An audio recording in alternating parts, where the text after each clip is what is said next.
This is the Reading Fightin' Phillies pregame show on the Our Phillies Broadcast Network, featuring exclusive interviews, content, and much more. Now out to the ballpark with broadcasters Jake Starr and Bob McCool.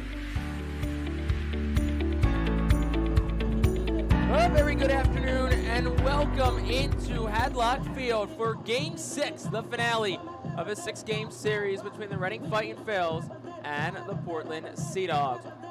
Welcome you into the broadcast booth. My name is Jake Starr, riding solo, and I'll have the call of today's Game 6 series finale between Reading and Portland.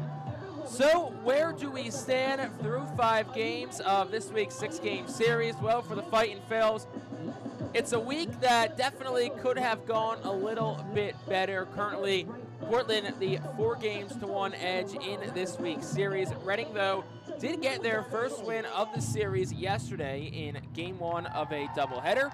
It was a 13-4 victory over the Portland Sea Dogs. A lot of good things came out of that first game of the doubleheader yesterday. Robinson Pena, 5 innings, 11 strikeouts. Those 11 strikeouts were a season high by Pena and also by a Reading pitcher. Also, a lot of other really good stuff as well. Reading set a season high of 13 runs, 12 hits, 5 stolen bases in the game as well. Jose Rodriguez and Casey Martin both set an Our Phillies season best with 3 stolen bases in the game as well. Not 3 stolen bases, 3 runs, excuse me, for the Fightin' Phillies in the win. Outside of that, Baron Ratcliffe in Game 2 hit a home run. He looked really good between the 2 games yesterday, a couple of hits, and Ratcliffe had that home run in Game 2 of the doubleheader. And Carson Taylor, 5 more RBI for him. That's a new career high and a season best for Taylor. And he's now up to 24 RBI on the season, which leads not just the Eastern League, but all of Double-A. Game 2, Reading did fall 2-1. It was a bullpen game for Reading. Overall pitching was solid. And we said the only run for Reading came on a solo home run from Baron Ratcliffe. Reading held to a season-low 2 hits in the second game of that contest. Warm-ups beginning to get underway from Hadlock Field. Isaac Coffey, the righty on the mound for the Sea Dogs today. Lachlan Wells, the crafty lefty, on the mound for the Fightin' Phillies as they trail the series 4-1. And they'll look to salvage at least a second win in this 6th game. It's a great chilly day here from Hadlock Field. Clouds overhead. There is some rain in the forecast, but we'll keep our fingers crossed that the rain stays out of the way, or at least does not affect the status of this ball game. So game number 27 for the Fightin' Phillies. They're 11-15, and it's game number 25 for the Sea Dogs, who have an Eastern League Northeast best 15-9 record. It's Sunday, so that means it's another weekly roundup of the Phillies organization. Minor League Report with Sam Jelinek on Lehigh Valley, myself on the Fightin' Phillies, Greg Giambarisi on the Jersey Shore Blue Claws, and Josh Sperber on the Clearwater Threshers. That is coming up after this. It's the pregame show here on the Fightin' Phillies Radio Network. For top flight local jobs, go with who you know. JP Mascaro & Sons are a leading waste removal company. To meet today's employment and service demands, Mascaro is upgrading its already highly competitive employee wage and benefit package for drivers, collection crew helpers, and other positions. Call 888-MASCARO, M-A-S-C-A-R-O, for details.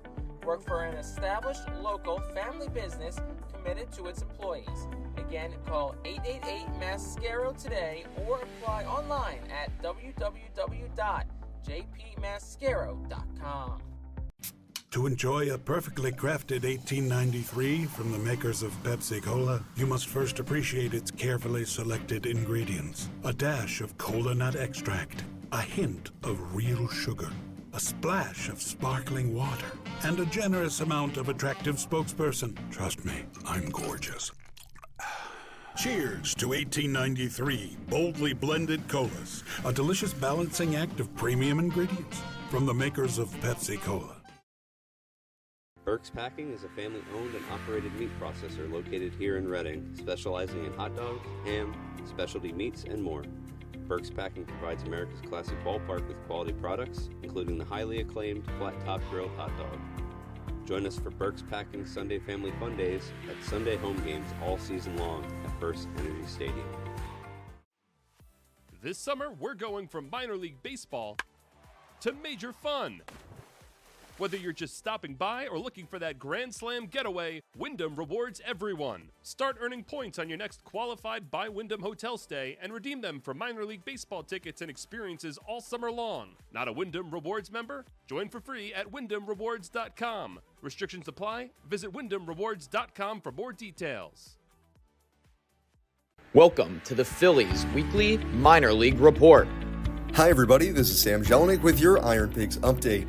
Been a tough week for the Pigs up in Worcester as they've dropped 4 of 5 games this week, marking their second straight series loss. The lone win this week came back on Thursday, a 7-1 triumph for the good guys. The Pigs bullpen combined for 6 1/3 shutout frames that day to support an offense buoyed by a Derek Hall 3-run homer. Michael Mercado started going 2 2/3 innings, allowing his first run of the season as his scoreless innings streak was snapped at 14 1/3 frames. Matt Krunis had a big series as well, going 4 for 9 with his first homer of the year back on Tuesday, plus 4 walks and a stolen bag to boot. Tyler Phillips didn't factor into the decision in his start on Friday, but he went a season-high 112 pitches over 6 2/3 frames, allowing just 2 runs in his team-leading 4th quality start. On the player movement front, Jose Ruiz had his contract selected by the Phillies, and Cody Clemens was recalled again as well. Ruiz has been one of the Pigs' best relievers this season in the back end of the bullpen, tied for the team lead with 10 appearances, and leading the team at the time of his departure with 3 saves as well. Clemens currently has a 6-game hitting streak working for the Pigs and has been a focal point of the Iron Pigs offense. The Pigs wrapped their series today against the Woo Sox at 105 with Max Castillo on the mound before returning home on Tuesday to take on the Syracuse Mets. Coming into their 30th game of the season, the Pigs now 12-17. This has been Sam Jelinek with your Iron Pigs update. Hey, this is Jake Starr from the Reading Fightin Phils for this week's edition of the Our Phils Minor League Report. Reading enters Sunday's game down 4-1 in their series of Portland, and it's a series that saw them drop 3 straight games to start the week.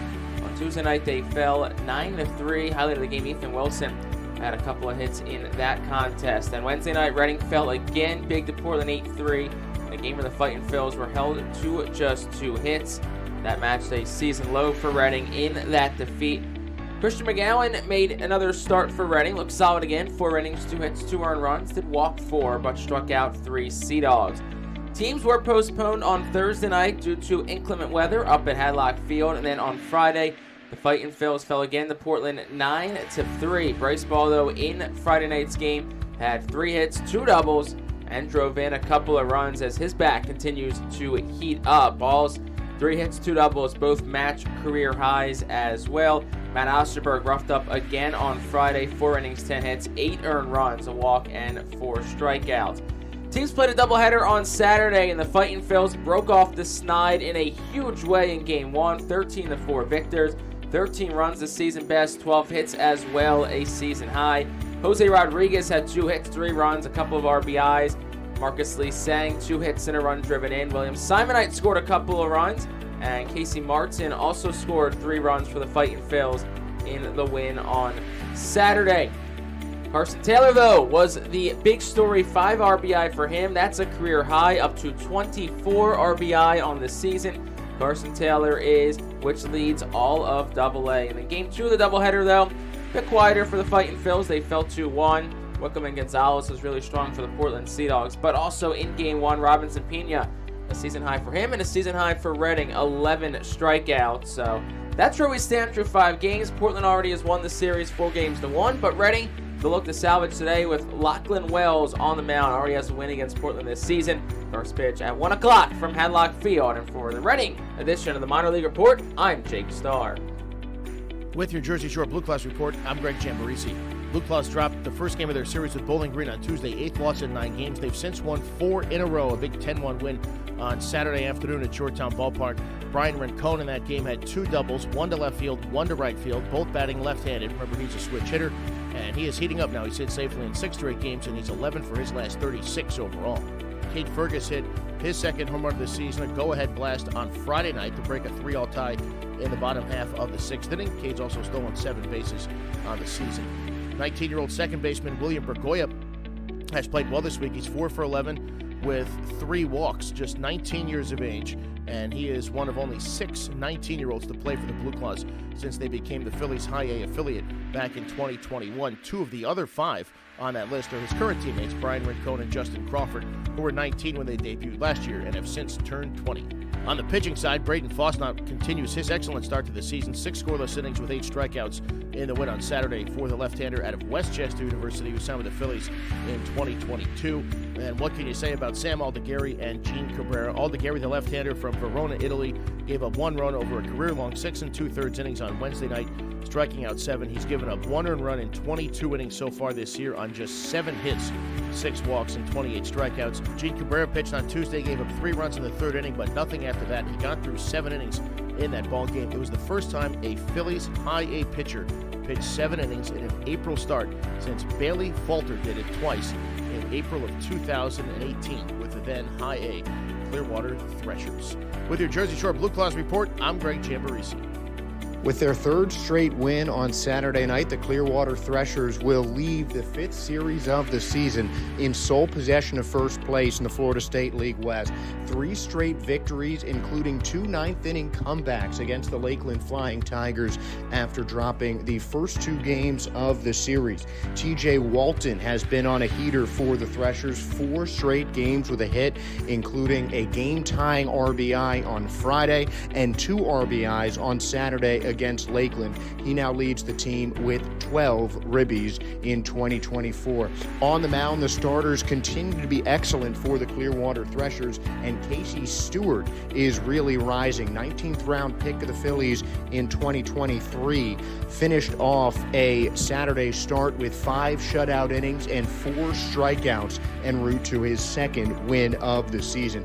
Pitching has been the strength for Clearwater this season, but we're seeing an all-around strong team from the Threshers once again in 2024.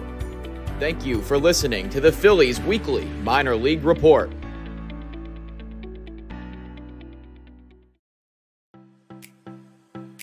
The Promax Fence Systems Foul Porch is an exclusive group experience. Located in our left field corner, groups of 20 to 30 people are treated to 2.5 hours of all-you-can-eat buffet and drinks and a festive atmosphere. Regular season tickets are $37 for groups of 20 or more. Call us today at 610-370-BALL to reserve a spot for your group. When you drive a vehicle so reliable it's backed by a 10-year, 100,000-mile limited warranty, you stop thinking about what you can't do and start doing what you never thought possible. Visit your local Kia dealer today to see what you're capable of in a vehicle that inspires confidence around every corner. Kia, movement that inspires. Call 800-333-4KIA for details. Always drive safely. Limited inventory available. Warranties include 10-year 100,000-mile powertrain and 5-year 60,000-mile basic. Warranties are limited. See retailer for details. Looking to try something new at a Fightin Phil's game this season? Give Briganti Wines a try. Briganti Wines is ran by former Fightin Phil's great and big leaguer Mike Costanzo. Briganti Wines comes from the vineyards in Italy's Abruzzo region. They are committed to quality, authenticity, and sustainability, attracting a loyal following of customers. Get a wide variety of Briganti Wines wherever it is sold at First Energy Stadium this season. Visit BrigantiWines.com to learn more. The Reading Fightin Phillies are proud to partner with Berks County Mental Health and Disabilities Program. Together, we are striking out the stigma in order to raise community awareness about mental illness and suicide prevention with 3 simple words. Are you okay? The help is to begin a conversation to show Berks County that we care. Suicide hurts and affects everyone, but help is here. We will work together to help raise awareness about suicide and identify what we can do as a community to prevent it. People in need of assistance and support should call Crisis Intervention at 610-379-2007.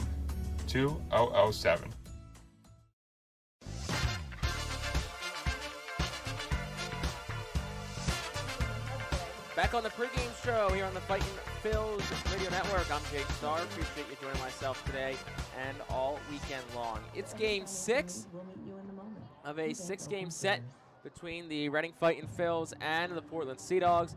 Portland has already won the series over the Fightin Phils 4 games to 1. And Reading today would just look to salvage a split with Lachlan Wells on the mound. We'll have more on Wells, of course, as we get closer to the game, but Wells did pitch once against Portland already this season, earned the win back on April the 10th. Overall, Portland 8-3 edge over the Fightin' Phils this season. That comes after Reading won the season series over the Sea Dogs last year 11-9, but it's a really, really talented Portland Sea Dogs team that Reading has gone up against this week, but they'll look for a win before they return home and take on the Hartford Yard Goats on Tuesday. Both pitchers, Isaac Coffey and Wells, who we mentioned, have finished up their warm-up tosses. Our umpiring crew makes their way out towards home plate, meaning that both managers will head out for the pregame meeting before Portland takes the field and we get the playing of today's national anthem. So a couple of roster moves over the last few days for the Fightin' Phils. Yesterday we talked about on the air that Jim Haley earned the promotion to AAA Lehigh Valley.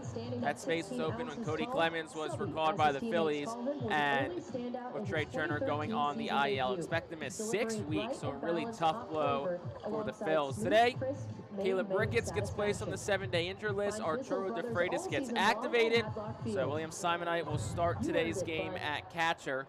And Ricketts, you hope it's a quick IL stint because the injuries have certainly been racking up for this Reading team. Kendall Simmons, who hopefully is back soon, began a rehab appearance in the FCL, Florida Complex League, yesterday. Rincon is also on the IL currently. Jordy Martinez and Efrain Contreras, a couple of more Fightin' Phils that are on the injured list. Take a look at the out-of-town scoreboard before today's games. Altoona and Harrisburg got to get underway at FNB Field. Altoona looking to snap a 15-game losing streak. One more would set an Eastern League record for the longest losing streak. That's about to get underway. Also, Canal Park in Akron, Eastern League best Rubber Ducks. So many multiple teams. I almost said Flying Squirrels, but no. Rubber Ducks against the Flying Squirrels of Richmond about to get underway over at Canal Park. Erie and Bowie down at Prince George's Field. They're in a rain delay. And Hartford and Binghamton also in a delay over at Mirabito Stadium. And then at 1:05, New Hampshire and Somerset set to get ready at TD Bank Ballpark in Bridgewater, New Jersey, Somerset County. Phillies don't play till tonight. Sunday Night Baseball clash with the San Francisco Giants at 7:10. The Iron Pigs get underway at 1:05 in Worcester. They look to also salvage that series with the Woo Sox. Jersey Shore 1:05 start against Bowling Green. That is the Tampa Bay Rays High A affiliate. And Clearwater and Lakeland actually underway already. Lots of scoring, lots of traffic. Top of the 4th inning already. And Clearwater and Lakeland are tied up at 3. As the Threshers currently own the best record in the Florida State League at 18-8 overall. Home plate meeting has concluded between Al Patrique and Mickey Jang, the developmental coach for the Portland Sea Dogs. So now we're just awaiting the Portland Sea Dogs to take the field here at Hadlock Field. Lachlan Wells also completing his warm-up tosses down in the Fightin' Phils bullpen down the left field line. Of course, don't need Wells to start this game because Reading is batting first, but Wells has finished, and now the pitchers will all shake hands down in the Reading bullpen. Fightin' Phils today, they're going to try to look for a quality start from Lachlan Wells. Wells, who is making his first road appearance of the 2024 season. Started against Portland back on April the 10th, got the win over 5 innings, and also a couple of starts last week against Somerset at home. So the only road trip that he could have went on was, well, Bowie, but wasn't in the 3 for that weekend. And then when the Fightin' Phils were in Binghamton, Lachlan Wells was on the 7-day injured list. So Wells, jacket in his left hand, glove in his right hand, followed by William Simonite, decked out in the catcher's gear.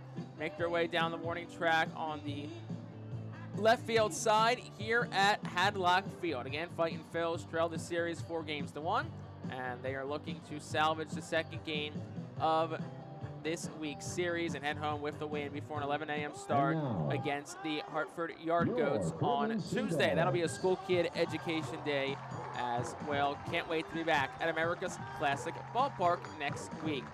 The Portland Sea Dogs have taken the field, led by today's starting pitcher, Isaac Coffey. And with that, we will step aside one final time Lineups and first pitch coming up after this. This has been the pregame show here on the Fightin' Phil's Radio Network. Stand up, hands up.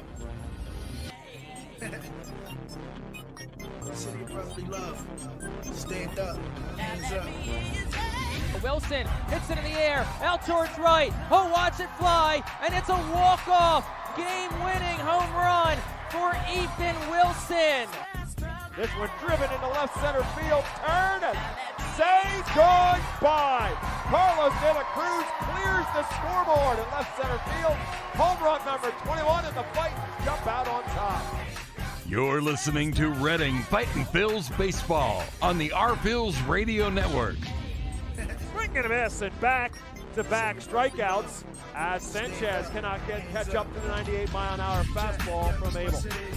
Swing and a miss, he struck him out. 10 strikeouts tonight for Griff McGarry. Now, out to the ballpark with your broadcasters, Jake Starr and Bob McCool.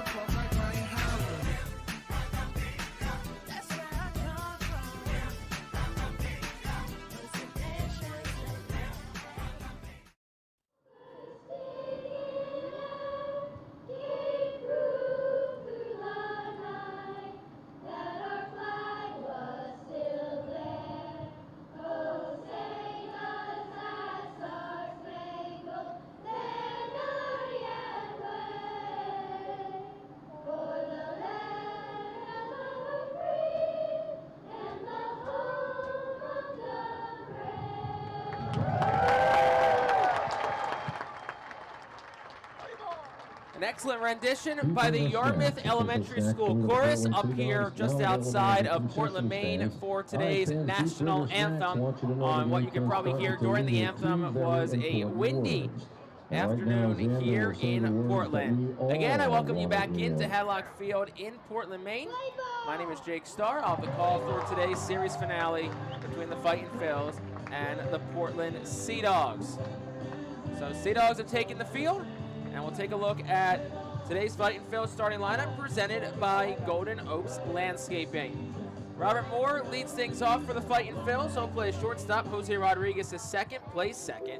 Carson Taylor third, the first baseman. Ethan Wilson is fourth in right field.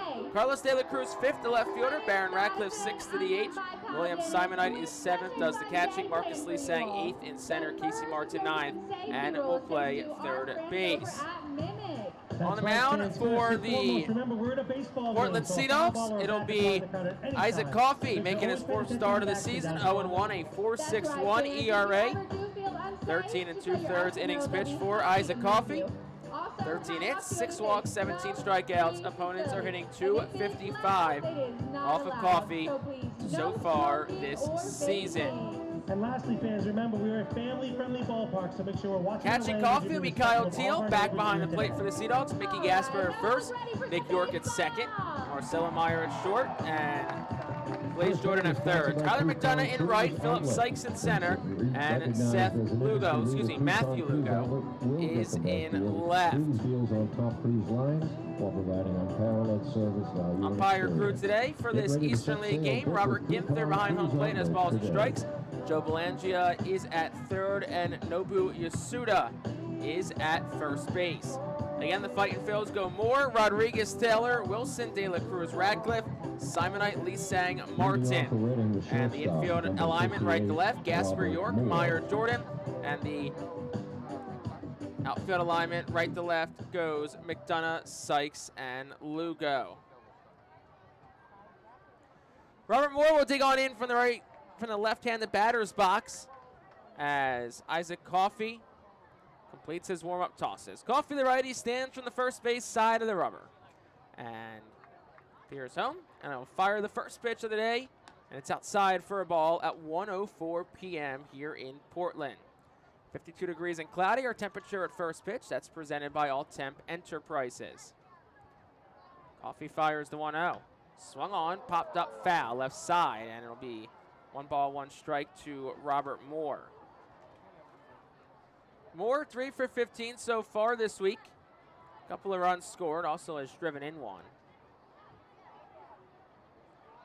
And here's the 1 ball, 1 strike pitch. Swing and a miss, 1-2 to Robert Moore.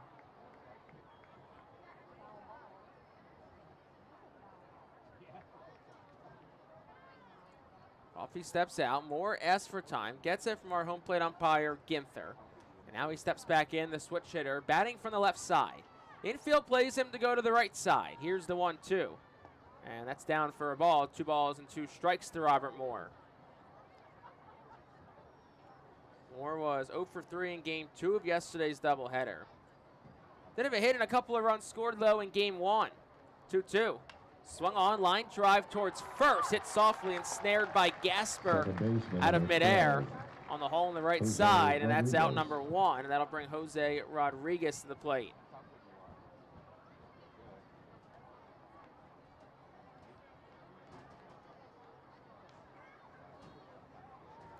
Jose Rodriguez digs in from the right-handed batter's box. 1 out in the top half of the first inning. Scoreless ball game between the Fightin' Phils and the Sea Dogs. Coffey's first offering is a curveball that hung up, and Rodriguez swings and pokes it in the shallow left center field. It falls for a base hit. Excellent piece of hitting by Jose Rodriguez. Sat back on an off-speed pitch and lifted it over the head of the shortstop Meyer and in the left center field for a base hit. So that'll bring Carson Taylor to the plate for the Fightin' Phils. Taylor coming off a career-high 5 runs driven in Game 1 of yesterday's doubleheader, a game in which the Fightin' Phils won 13-4.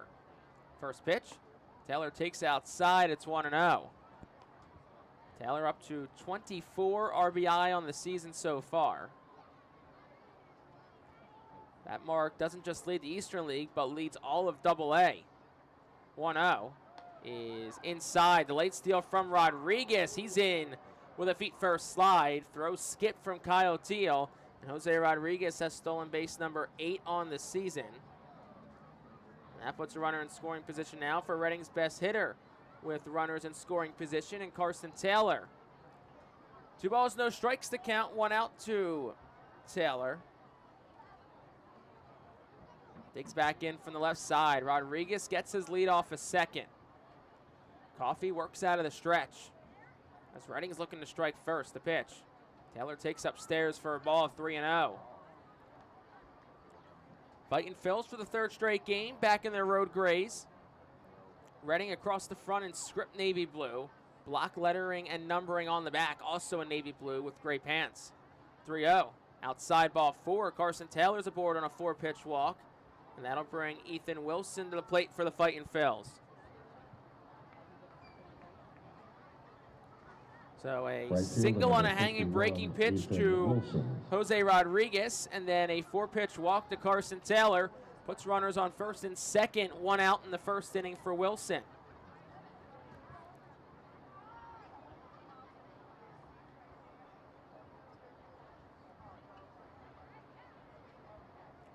Wilson digs in from the left side. Coffey peers home. Comes set on the first base side of the rubber. Here's the pitch. And Wilson will take on the inside corner for a strike. It's 0-1. Was a curveball at 79 for Isaac Coffey. Well, comes set at the belt again. Runners get their leads. Here's the pitch. Wilson takes it. Same spot, inside corner, same pitch also. Curveball at 79. And it's no balls and 2 strikes to Wilson. Not the first time Coffey's seen Reading this year either. It was the same pitching matchup back on April the 10th in Reading. 0-2. Wilson swings and fouls it straight back. It stays no balls, 2 strikes. In that game on April the 10th, it was a loss for Coffey. 4 2/3 innings pitched. 4 hits, 4 runs, 3 earned. 1 walk, 6 strikeouts. Checks in the runners at second, the 0-2. Wilson takes outside. 1 ball, 2 strikes to the lefty. And then since that Tuesday win and then Wednesday win, April 4th and April 9th and 10th, Portland then went on to win 7 straight games against the Fightin' Phils until they broke that yesterday. 1-2. Wilson swinging a miss. He's down on strikes. First strikeout for Isaac Coffey. 2 outs in this first inning, and that'll bring Carlos De La Cruz to the plate. Left fielder number 45, Carlos De La Cruz. De La Cruz digs on in from the right side. 2 outs in the top of the first. Runners on first and second. Carlos looking for a base hit to knock in a run. Coffee checks back, deals home. De La Cruz swings and fouls it straight back. It's 0-1. Sea Dogs in their alternate home navy blue tops with red Sea Dogs written across the front and red numbering in the back in the classic Sea Dogs font. And it's a no ball, one strike count to De La Cruz. Coffee fires home, and De La Cruz got buckled on an inside fastball. Foul tips it back. It's 0-2. Offering at 88 from Isaac Coffee. And now he has the Fightin' Phils one strike away from getting out of this inning. Righties set at the belt, runners get their leads. The pitch, and De La Cruz takes a curveball outside. It's 1-2 to the righty. Carlos just really looking to break through. Just a 164 hitter. Has not hit a home run this year and has just 5 runs driven in. Coffee comes set again, the 1-2. De La Cruz takes it upstairs. It's 2 balls, 2 strikes. Coffee up to 20 pitches in this first inning. So the Fightin' Phils have worked long at bats, but they're looking for something to show for it here. 2-2 the pitch. And De La Cruz takes one right down the chute for a called strike 3.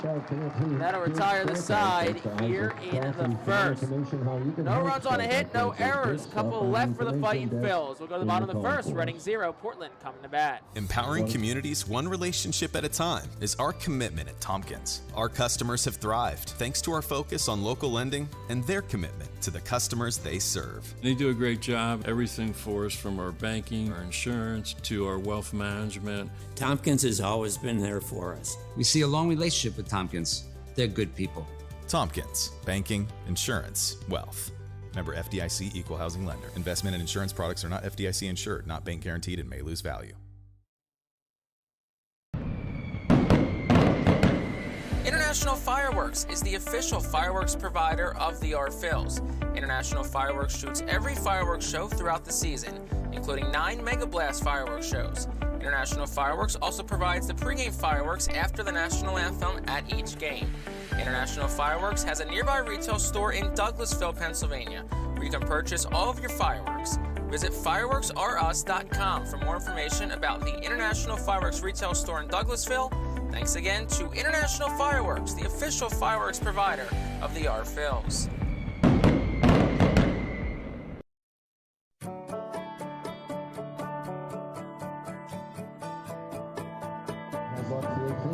Bottom half of the first inning, Lachlan Wells completes his warm-up tosses down on the field. And here is how Chad Epperson's lineup looks today for the Portland Sea Dogs. Roman Anthony leads off the DH, Marcelo Myers second and short. Kyle Teal third does the catching, Blaze Jordan fourth at third. Nick York fifth, the second baseman. Matthew Lugo is sixth. The left fielder, Mickey Gasper seventh. At first, Philip Sykes eighth in center. And Tyler McDonough is ninth. He will play right. So Roman Anthony digs in for the left-handed batter's box against Lachlan Wells. Fourth start of the season for him. First one away from America's Classic Ballpark. 1-0 with 3.68 ERA. First pitch, and it's check swing and fouled by Anthony. It's 0-1. 14 2/3 innings pitched for Wells. 10 hits, 3 walks, 15 strikeouts. The opposition hitting just 196 against Wells this season. 0-1 is outside for a ball, 1-1. Carson Taylor plays first, Jose Rodriguez at second. Robert Moore short, and Casey Martin at third. Here's the 1-1. That's a curveball over for a strike, 1-2 to the left-handed hitting Anthony. In the outfield, Ethan Wilson in right, Marcus Lee Sang in center, Carlos De La Cruz in left, and William Simonite completes the battery for the Fightin' Phils.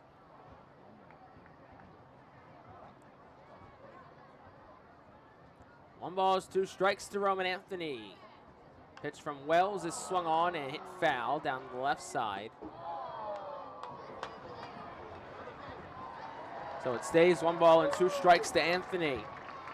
Like we said, second time Wells is seeing Portland this season. Earned a win on April the 10th, 1-2. Low and away, 2 balls, 2 strikes. In that game, 5 innings, 2 hits and earned run, 2 walks, 1 strikeout. Was his first win in affiliated baseball since 2019.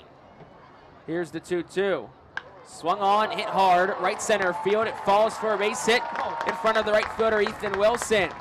So another day, another leadoff base hit for Roman Anthony. And there's a runner on first for Marcelo Meyer, the Red Sox top prospect.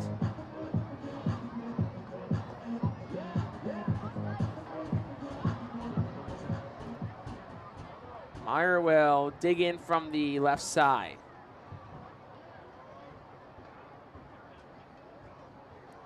Here's the first pitch. Swung on, line drive, caught by Taylor at first, he'll touch the bag and double up Roman Anthony. So after a leadoff single from Anthony, Meyer hits one on the nose, but it's right to Taylor at first, who makes the catch and then turns it 2, and that cuts off Anthony, and that'll bring Kyle Teal to the plate quickly with 2 outs.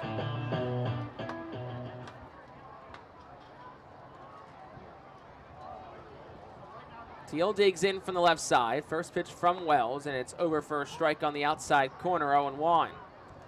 So he said the Fightin' Phils are in their road grays. Their hats, though, they're wearing their navy blue usual BP tops. As their lids today, the 0-1 is up at the letters for a ball. It's 1-1. Traditionally, Reading has worn the red road caps with the feathered R in white on the top of the red cap, but they opt for a bit of a switch today. They're navy blue, white F-fist caps. 1-1 is a breaking pitch, swung on, hit in the air, left side. Martin, the third baseman, gives it a look, and it's out of play, foul, 1-2.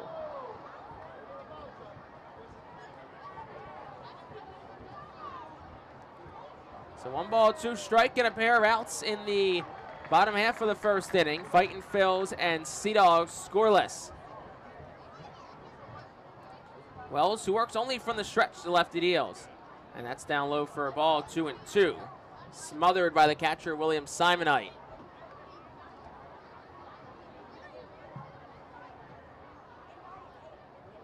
Infield will play the lefty Kyle Teal to go to the right side. Shortstop Moore, a couple of steps to the left of the second base bag. Here's the 2-2. Swung on and fouled straight back by Teal. It'll stay 2-2. Teal, 4 for 14 this week so far, has scored 5 runs, doubled a couple of times, hit a home run, and has also driven in 6 runs. So very good week for Kyle Teal. It's a 2-2 count in the pitch. Swing and a miss, struck him out. And Kyle Teal goes down on strikes, and that is how the first inning comes to an end. No runs on a hit, no errors, nobody left for the Sea Dogs. We'll go to the second. Still scoreless in the Fightin' Phils Radio Network. The Seidel Auto Group deck is a great spot for all fans with a summer picnic life and great tailgate atmosphere. During your picnic, you might even catch a souvenir, as the area is situated directly in the home run territory behind the left field wall. Regular season tickets are $34 per person for groups of 20 or more, and children 4 and under are free. Visit rphils.com/groups or call 610-370-BALL to reserve your group outing today. Humane Pennsylvania is an innovative national leader in animal welfare with adoption centers, accredited nonprofit veterinarian hospitals, emergency animal rescue services, community pet assistance programs, and a free community dog park. At HPA, we are passionate about going the extra base to keep your pets healthy and happy at home with you. With a variety of services and different ways and times to access them and variable pricing, Humane Pennsylvania is here to provide your pets with exceptional care, how, when, and where they need it. Visit humanepa.org for more information.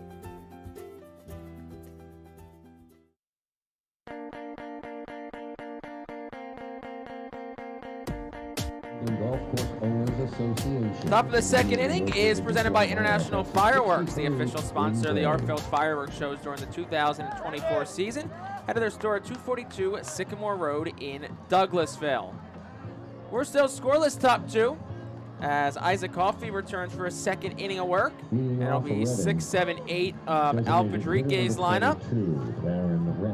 Starting with Baron Radcliffe, the DH, who will lead things off against Isaac Coffey. Coffey allowed a hit in the top of the first inning, which is rather significant from a Sea Dogs historical aspect. We'll get to that here in a moment. Ready winds and deals, and Ratcliffe takes inside for a ball. It's 1-0. So on May 5th of the last 2 years, 2022 and 2023, Portland has thrown no-hitters. Here is the 1-0, and Ratcliffe takes it inside 2-0.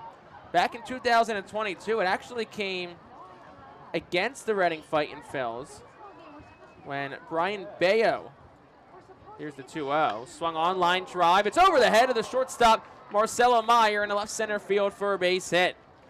So Baron Ratcliffe continues to swing a good bat these last couple of days, and it's a leadoff single for him, bringing William Simonite to the plate.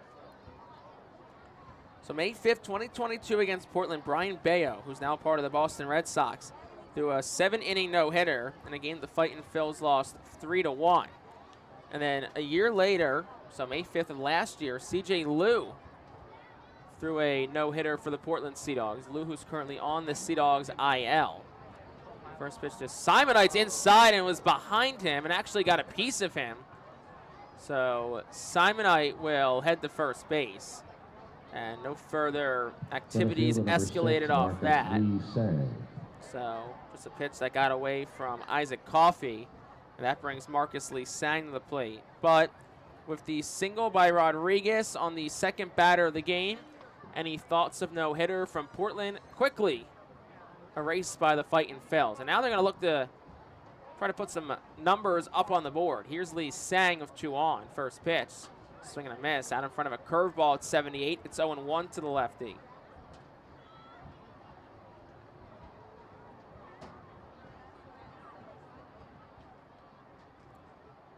Coffey comes set. And the 0-1. Lee Sang, swing and a miss. Out in front of another curveball. So pulls the string on back-to-back pitches to Marcus Lee Sang. And he's quickly down 0-2. We'll see what Coffey and Teal decide to do here, the pitch. Another curveball swung on, tapped out in front of the plate. Fielded by Coffey, only plays the first, throws it along the first base line, and it's in time. So, won't go down as a sacrifice, but it's good as a sacrifice for Marcus Lee Sang. As both runners advance, and it's second and third, one out for Casey Martin.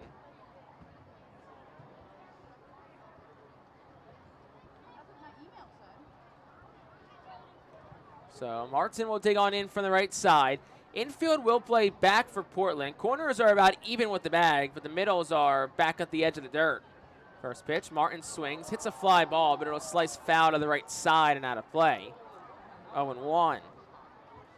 Martin, coming off a good game 1 yesterday, was 0 for 3 strikeouts in game 2. But in game 1, he was 2 for 4, scored 3 runs in Reading's 13-4 win. 0-1. And breaking pitch outside from Coffey. It's 1-1 to the righty. Casey 3 for 13 this week, 4 runs scored. Of course, as we said, 3 of them came yesterday. Fightin' Phils have had some traffic early. They're looking to strike first, the 1-1. Swung on, fly ball, hit towards right center field. Should be plenty deep enough. Sykes goes over, the center fielder squeezes it. Tagging from third is Ratcliffe. Will score. Up to third goes Simonite. And Casey Martin does his job. It's 1-0 Fightin' Phils on a sacrifice fly to center. So that'll flip the lineup card back over to Robert Moore as Reading strikes first in this ball game. Just the 8th time across 27 games that Reading has scored first this year. They are 4-3 in games in which they score first. Here's the first pitch to Moore. Swung on, line drive right to the first baseman, Mickey Gasper, who makes the catch, and that will retire the side in the second. 2 at-bats, 2 line drives to Gasper from Robert Moore today, and that'll retire the side. But Reading does get a run. They do it on a hit. There were no errors, and 1 left on base. We'll head to the bottom of the second. Fightin' Phils on top. It's 1-0. Cornwall Manor is an active senior living community on a 190-acre campus in Cornwall, Lebanon County. The community offers independence and opportunities for wellness and fitness, as well as educational and musical programs, and the peace of mind of having convenient health care on site. Cornwall Manor offers a range of residential choices from apartments to homes. Prospective residents are welcome to visit us for lunch and have a chance to learn more about the community. More information is available online at cornwallmanor.org Cornwall Manor, celebrating 75 years of senior living. The Fightin' Phils know who to call for trash and recycling services. A proven winner, JP Mascaro & Sons. The industry leader for over 50 years. Trust the familiar Mascaro Blue Elephant to provide dependable, quality service for your home or business. That's JP Mascaro & Sons, one of the top companies in its industry. Trash and recycling services for home, business, and industry. We are hiring and have open positions in Berks County. Check our website for open positions at jpmascaro.com or call 1-888-MASCARO. JP Mascaro & Sons, ready to serve you.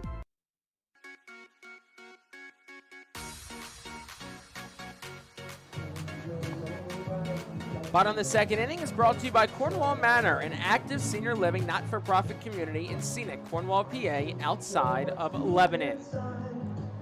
Lachlan Wells completes his warm-up toss as William Simonite, the catcher, throws down the second. And it's a 1-0 Fightin' Phils lead in the bottom of the second as 4-5-6 is due up against the lefty Lachlan Wells, who has a 1-0 lead.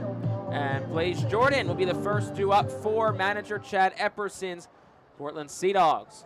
Wells, who works just out of the stretch, fires the first pitch home, and it's swung on and missed by Blaze Jordan. That was a changeup at 87. Wells will throw that changeup pretty often against right-handed hitters and has had a lot of success with it early on this season. 0-1 is swung on, fouled straight back. It's 0-2 quickly to Jordan. Jordan, who joined the Sea Dogs last July, just after the All-Star break, ranks as the Red Sox number 14 overall prospect. And he's in from the right side. Wells from the third base side of the rubber. Set, fires home. That's outside for a ball 1-2. And then Jordan, who joined Portland just before a 3-game series in Reading coming out of the All-Star break, made his presence known pretty quickly. Here's the 1-2. And it's swung on, flared, shallow right. Taylor and Rodriguez both go back, and Rodriguez, like a wide receiver, makes an over-the-shoulder basket catch in shallow right field as he's streaking towards the line. And that's out number 1 for Nick York. But Blaze Jordan hit his first AA home run that Saturday in Reading. And the pitcher it came off of, and his lone blown save at the AA level, none other than Orion Kirkering. But I think Kirkering's done quite well for himself since that game. First pitch to Nick York's outside for a ball 1-0. Kirkering, of course, who was called up to the Phillies at the end of September last year. Pitched in the postseason for them. Missed some time at the beginning of the year as he recovered from an illness that he got in early spring training. 1-0, swing and a miss, 1-1. And in front of a changeup at 83 was York. Jordan, though, very promising prospect for this Red Sox organization, just 21 years old. Here's the 1-1. It's waved on and whiffed. It's 1-2. Named Eastern League Player of the Week last week. And is currently on a 13-game hitting streak, which he's hitting .396, 21 for 53 over that span. 1-2 count to Nick York, the pitch. Swing and a miss, struck him out. Chased the fastball at 89 at the top of the zone. And that's the second strikeout for Lachlan Wells today. And 2 outs in the inning for Matthew Lugo.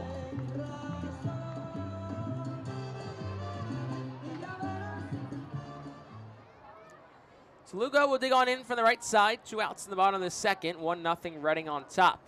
First pitch is a breaking pitch that's up for a ball, 1-0. Curveball at 78 from Lachlan Wells, who is making his first start away from home this season.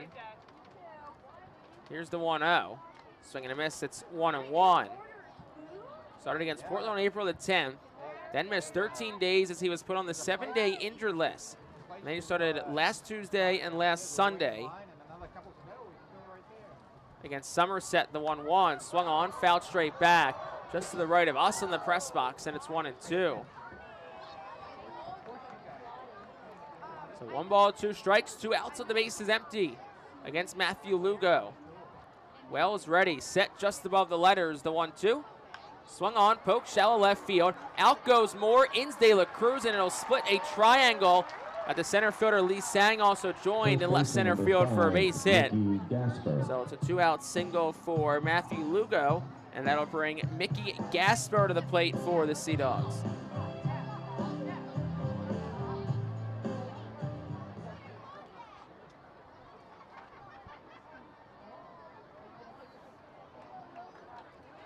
Gasper digs in from the right side.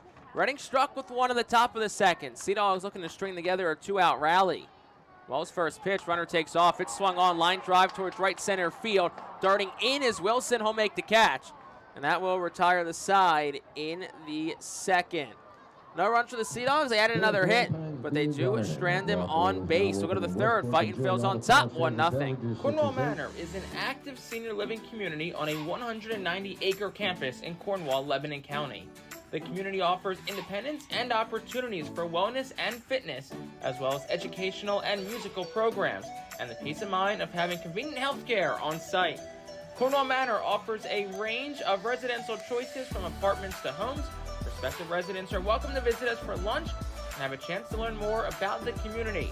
More information is available online at cornwallmanor.org.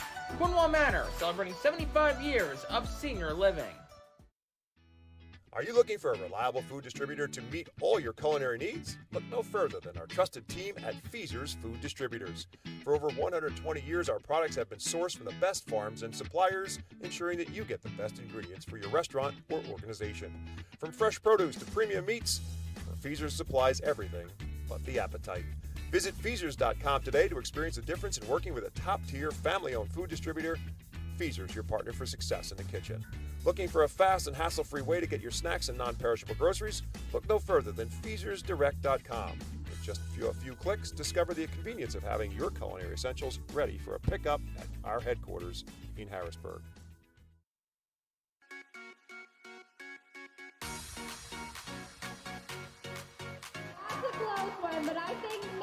Top half of the third, and the Fightin' Phils want to thank our good friends at Pepsi for presenting the 2024 season in Baseball Town. Go Fightin' Phils and drink more Pepsi. Top half of the third inning again. It's a 1-0 lead for the Fightin' Phils as Jose Rodriguez steps in against the righty Isaac Coffey. 2-3-4 due up for Redding in this frame, as Redding scored 1 run in the top of the second inning, and they'll look to do some more damage here against Coffey. Here's the first pitch, and it's swung on a miss on a fastball up and into the righty. It's 0-1. Today's Coffey's first start in 12 days, so really extended rest for the righty. Deals the 0-1. Swung on in on the hands. It'll slice foul and out of play to the right side. No balls, 2 strikes. That foul ball is off the reserve wetlands, presented by Ducks Last pitch Unlimited. last Tuesday, the 23rd of April at Hartford. A no decision over 4 innings, 2 runs, 2 hits. Walked 4 and struck out 4 as well against the Yard Goats. Here's the 0-2. Swung on, poked to the right side. Roller towards second. York charges, sidearm flip to first in time. And that's out number 1. And that'll bring Carson Taylor to the plate with an out here in the third.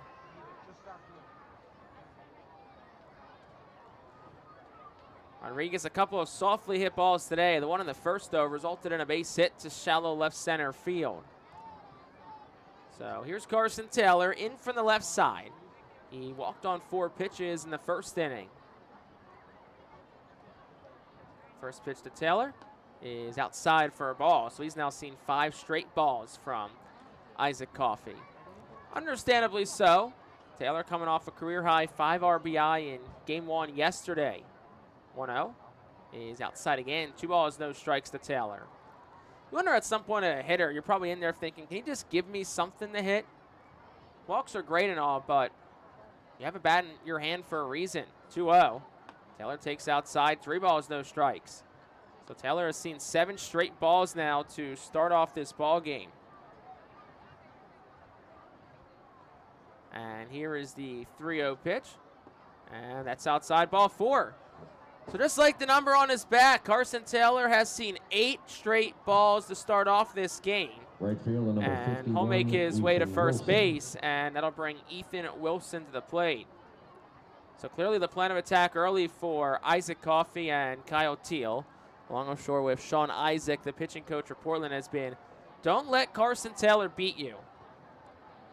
So here's Wilson from the left side. First pitch to him is inside. It's 1-0. So now as it's 5 straight balls thrown by Coffee overall. Did struggle with control against Reading. A lot of the Sea Dogs pitching did back in Reading in early April. Here's the pitch. Wilson takes inside 2-0, and seemingly it seems like Coffee is losing some feel right now for the baseball. We'll dig back in, 1 out in the top of the 3rd. Reading's up 1-0. The 23-year-old Coffee set at the belt, the pitch.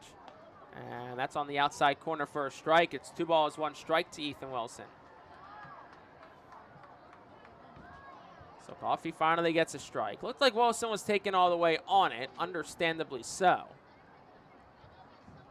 Taylor gets his lead. Here's the pitch. Wilson swings. Ground ball hits softly towards short. Charging Jordan, the third baseman. He'll field it from the grass and throw to first in time. So a nice play by Blaze Jordan at third. Taylor up to second, so basically serves as good as a bunt. And that'll bring Carlos De La Cruz to the plate.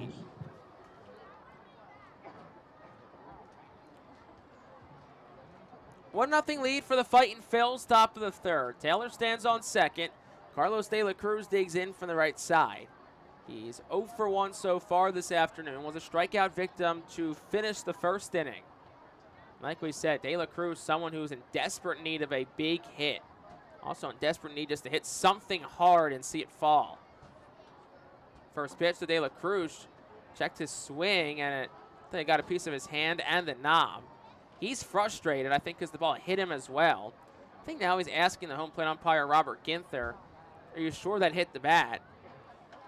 And he looks frustrated. Not sure if it's with himself or just with the call. And here's Al Padrique, who will check on De La Cruz, but I think also have a conversation with Ginther, the home plate umpire. Veronica Dilzer, the assistant athletic training, joins the crew just off to the left side of home plate from our vantage point behind the dish. And Al Padrique looks like he's going half with De La Cruz, the converse, and half with Ginther. And De La Cruz, who is having his hand looked at by Veronica Dilzer, I think also having some words for Ginther as well. Al Padrique returns to his mark at third base, and Veronica Dilzer will head back to the dugout. And De La Cruz, I think, still having some words for Robert Ginther on that one.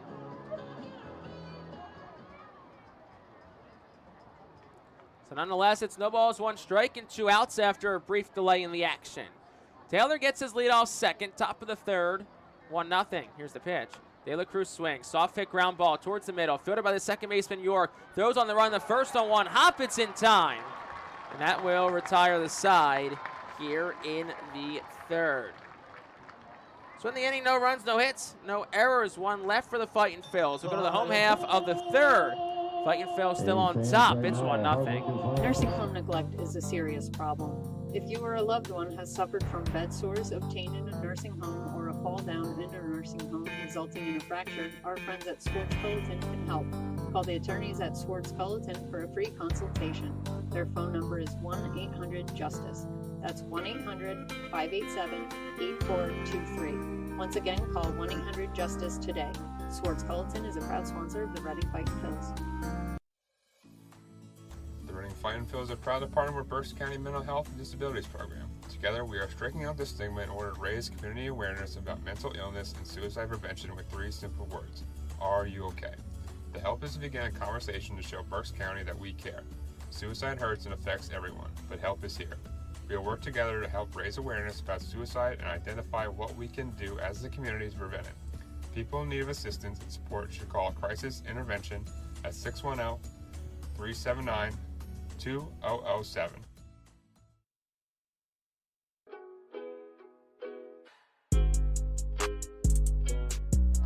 Nash's 10th birthday. Bottom half of the 3rd inning is brought to you by Swartz Culleton PC. You can expect reliable and experienced attorneys who are committed to getting you justice after a serious personal injury. Call Swartz Culleton today at 1-800-JUSTICE. And the 3rd inning is sponsored by Bath Savings. Bath Savings, your neighbor, your bank. So it's a 1-0 Fightin' Phils lead in the bottom half of the 3rd inning. 8-9-1, 2 up for the Sea Dogs against Fightin's lefty Lachlan Wells, as Bruce Springsteen's Glory Days plays over the PA system at Hadlock Field, and the Fightin' Phils looking for a Glory Day. If they can get themselves their second win in a couple of days and salvage a second victory in this week's 6-game series and return home happy before Tuesday's 11 a.m. start.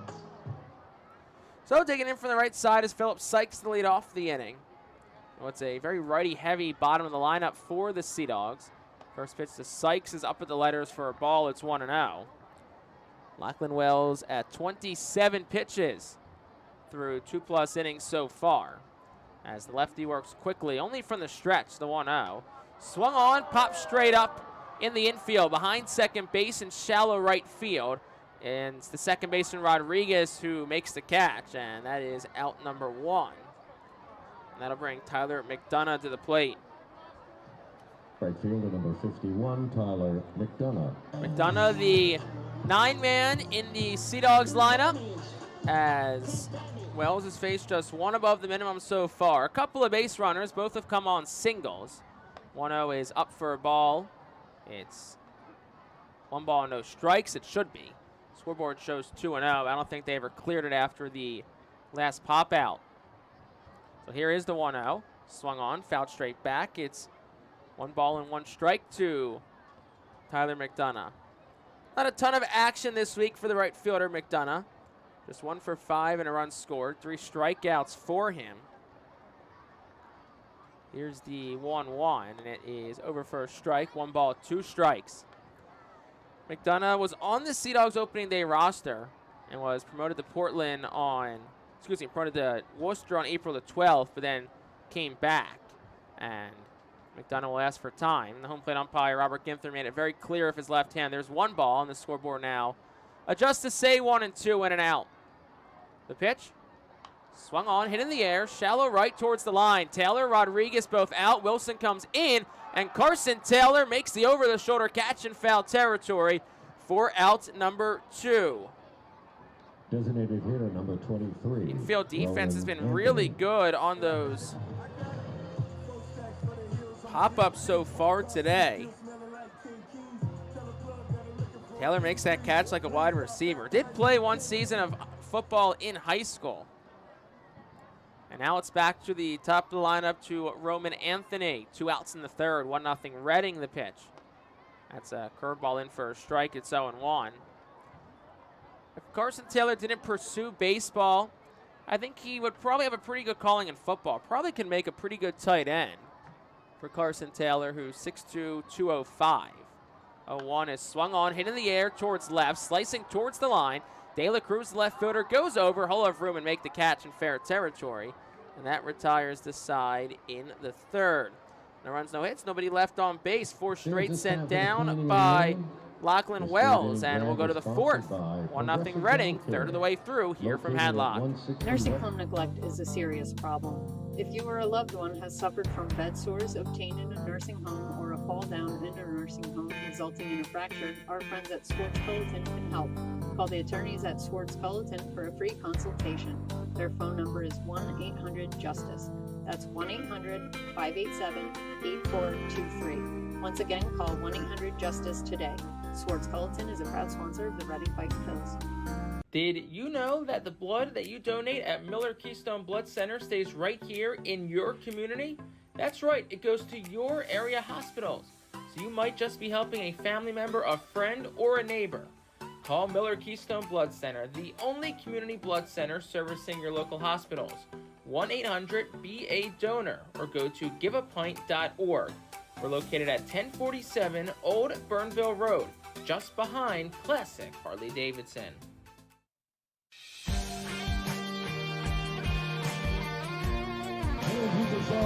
We go to the top of the fourth inning, and it's a 1-0 lead for the Fightin Phils. Just a reminder in this top of the fourth inning that every Tuesday, all active military and veterans receive $3 off box seats, thanks to the residents at Village Greens. 1-0 lead for the Fightin Phils. It'll be 6, 7, 8 due up against Isaac Coffey for Al Patrique's starting lineup today. And Baron Radcliffe will be the first man to lead it off for the Fightin Phils. Radcliffe, who's had a good last couple of days. He was 1 for 2 in Game 2 with the home run. And in game 1, he was 2 for 4 with the runs scored. And every hit has gone the other way, but it's all been hit hard. So you wonder if there's been a concerted effort by Ratcliffe to do just that. First pitch to him is inside for a ball. It's 1-0. Ratcliffe now with his single in the second is over the Mendoza line for the first time in quite a while. He's at 209 on the season. Here's the 1-0, and that's down the chute for a strike. It's 1-1.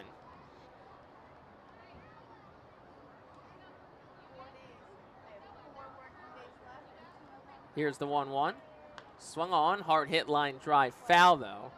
Down the right field line off the facing of the seats just to the right of the Sea Dogs dugout, where Carl Ellison, the first base coach, will scoop it and underhand flip it to a sea of kids awaiting. 1 ball, 2 strikes to pitch. And that's outside for a ball. 2-2 to Ratcliffe, the lefty. With his hit in the first, 4 for 11 this week in Portland. And here's the 2-2. Swung on, and that's flared to the left side. It's out of play foul up towards the skybox, and it'll stay 2 balls and 2 strikes. Lights are on at Hadlock Field on an overcast Sunday. There is rain in the forecast, but so far we're dry. 2-2 is inside, 3 balls, 2 strikes. Kyle Teal, the catcher, did try to frame that up for home plate umpire Robert Ginther, but was a bit inside, and it's a full count to Ratcliffe. Coffee deals. That's a breaking pitch that Ratcliffe swings and dribbles towards second. Charging is York. Will throw on the first in time, and that is out number 1. That'll bring William Simonite to the plate. William Simonite. So Simonite digs in from the right side. Didn't really get to see much of Coffee his first time up, as the first pitch to Simonite whizzed and hit him, then basically went behind him. And here's the first pitch, and it's swung on, and a couple of hops towards third. In between hop for Jordan, who fields it belt high, throws across the diamond in time, and that is out number 2. That'll bring Marcus Lee Sang to the plate for the Fightin' Phils. Marcus is 0 for 1 today, but he's had a good week. He's 6 for 14. Hitting over 300 over the last 5 games. First pitch from Coffee. Swung on and tapped foul directly on home plate. It's 0-1. 2 outs in the top of the 4th. 1-0 lead for the Fightin' Phils. Both pitchers, though, really seemingly have settled in. And Coffee from the windup fires home. Swing and a miss, 0-2. Lee Sang once again out in front of a curveball at 79. Coffee has gone heavy dose of off speed to the lefty Lee Sang. We'll see if he doubles up on it here as Marcus steps out and calls for time. No balls, 2 strikes to Lee Sang. Coffee fires home. And Lee Sang has to hop step over that pitch that's inside, 1-2.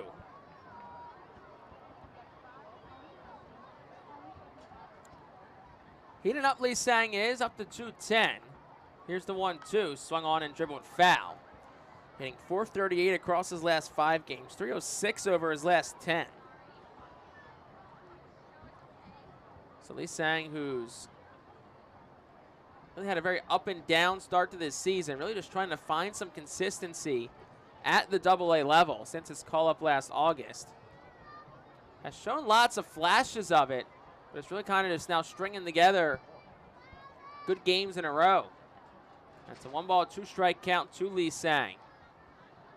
Here's the 1-2. Swung on, ground ball, past Coffee. Awaiting it for it, though, is Meyer directly behind the second base bag, who scoops it in the shortstop, throws to first in time. And that retires the side in the 4th. 3 up, 3 down for the Fightin' Phils. 5 in a row retired by Coffee, all via the ground ball. And we'll go to the bottom of the 4th. Fightin' Phils still up. It's 1-0. Are you ready to embark on the adventure of retirement? Welcome to the Highlands at Wyomissing, where over 35 years of experience have perfected the art of senior living. Nestled on over 113 acres of serene landscape, our community offers a haven for active seniors seeking tranquility and excitement alike. Discover a lifestyle enriched with stunning amenities and engaging activities, all within the premier nonprofit life care community in Berks County. Bid farewell to home maintenance and embrace more quality time with loved ones as you enjoy a calendar brimming with thrilling events and trips. Experience the security, independence, and boundless opportunities that await you at the Highlands at Wyomissing. Call us today and unlock the possibilities of your retirement. Visit the Brentwoods Industries Fightin' Phil's team store to stay repped all season long. Head to our store at First Energy Stadium or online at artphils.com/shop. We have a wide variety of Fightin' Phil's hats, jerseys, kids apparel, and much more. Looking for something new? Check out our brand new Pinstripe and Los Luchadores jerseys. Root for your Fightins in style and stop by the Brentwood Industries Fightin' team store or artphils.com/shop.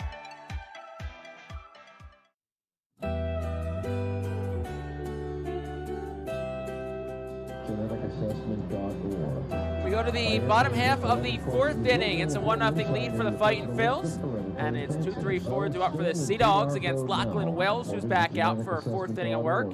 And during this fourth inning, we'll take a look around the Phillies organization, thanks to EPA WA Weather Consulting, your source for public and private forecasts in Pennsylvania, New Jersey, Delaware, and northern and eastern Maryland.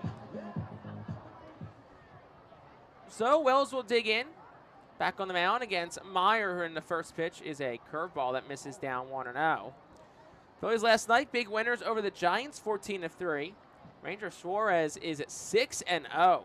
6 more innings, 7 hits, 3 runs, 3 strikeouts for the lefty, former Fightin' Phil back in 2018. 1-0 is swung on a miss by Meyer. It's 1-1. JT Realmuto triple. Whit Merrifield, who will be very important for a while, homered. Kyle Schwarber also had a couple of hits and a pair of RBI as well. 1-1. Swung on and grounded foul by Meyer. 1 ball and 2 strikes. Of course, Merrifield services will be needed probably a lot more with Trey Turner now on the injured list for at least the next 6 weeks, he said. So really anything sooner with that hamstring injury will basically be a positive. 1-2. That's outside, 2-2. Lehigh Valley fell 4-0 at Worcester last night. David Buchanan, 4 runs on 7 hits over 4 2/3 innings. Bo Burrows did not allow a run in his Lehigh Valley debut over an inning and a third of work. Here's the 2-2. Misses down to Meyer, 3 balls, 2 strikes. Weston Wilson had an extra base hit with a double. Matt Kroon, Fightin' Phil from last year, added a couple of base hits. 3-2.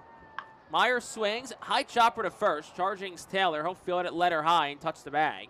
And that is out number 1, which will bring Kyle Teal to the plate. Big win for Jersey Shore last night, 10-1 over Bowling Green. Brennan Fosnot 3-0 in 6 innings, no runs, 3 hits, 8 strikeouts. Brian Rincon, Andrick Nava each doubled. Rincon, Hendry Mendez, Zach Arnold, and Nava all had 2 hits, while Rincon drove in a couple of runs in the win.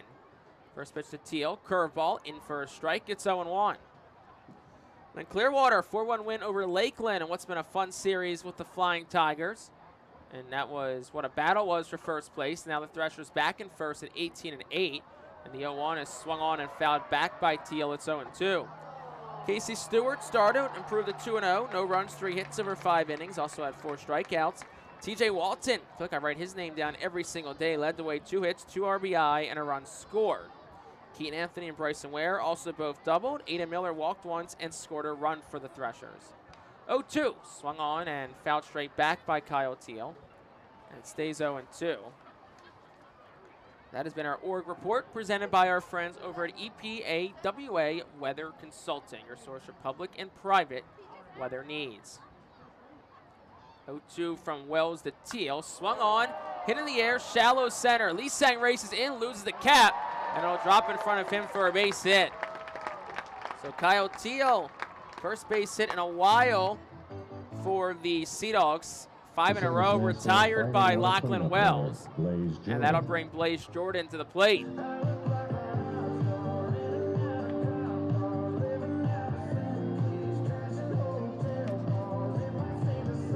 Marcus Lee Sang gets his hat back on. Looks like with the help of Ethan Wilson out in right field. Lee Sang tends to lose the cap a lot. And I guess mixing up and wearing the navy blue BP caps for the first time in a game this year doesn't really change that fact. First pitch to Blaze Jordan is down for a ball. It's 1-0. Blaze is 0 for 1 today. Popped out the second base. And what was a nice play in shallow right field by Jose Rodriguez back in the second. 1-0 is upstairs for a ball. 2-0. 3 hits surrendered by Lachlan Wells today. The lefty who comes from Newcastle, Australia. Had a stellar season in the Australian Baseball League this past winter. Here's a 2-0. Swung on, broken bat, fly ball, shallow left field. De La Cruz, a late start. He slides, and it's in and out of his glove again. Rounding second, heading towards third is Teal. And the throw goes to second, and it'll be a double for Blaze Jordan. And it puts runners on second and third with 1 out for Nick York. Obviously a tough play for De La Cruz, but the second straight day that a ball goes in and out of his glove on a slide. But also Carlos just a really late start on that one. I think if he got a start right away on it, probably has a chance to make a running catch, probably a little bit easier. So now Reading in a little bit of a pickle here. First time today that it's been a scoring position situation for the Sea Dogs. As Nick York will dig in from the right side.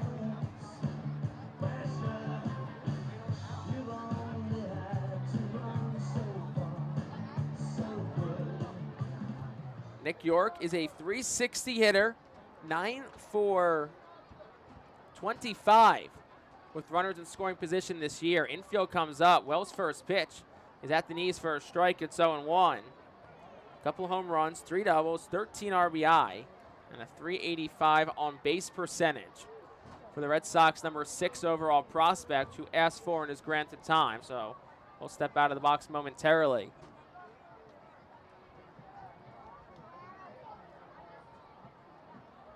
Runners get their leads on second and third, 1 out. Wells against York. Here's the pitch. And that one just misses outside for a ball. It's 1-1. William Simon, I tried to frame it up for home plate umpire Robert Ginther, but he says it was a ball. Looking at the replay, probably was a little bit off the plate. Here's the 1-1. Swung on, pop fly. It'll go out of play foul. On the right side behind the Sea Dogs dugout, it's 1-2. So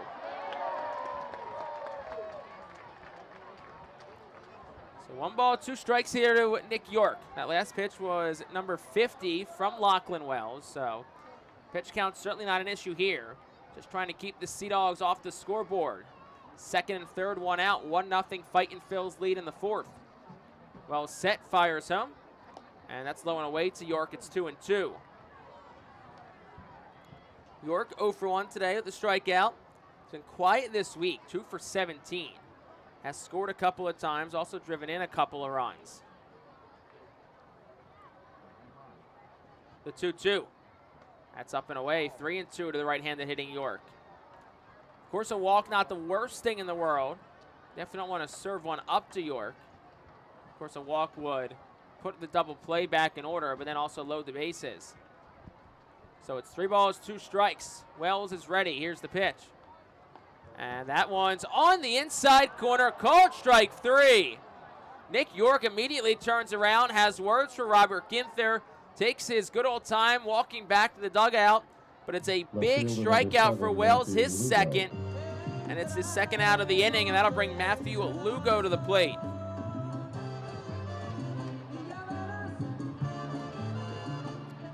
So the infield can go back for Reading. Can breathe a little easier, but not quite yet. Still need 1 more out.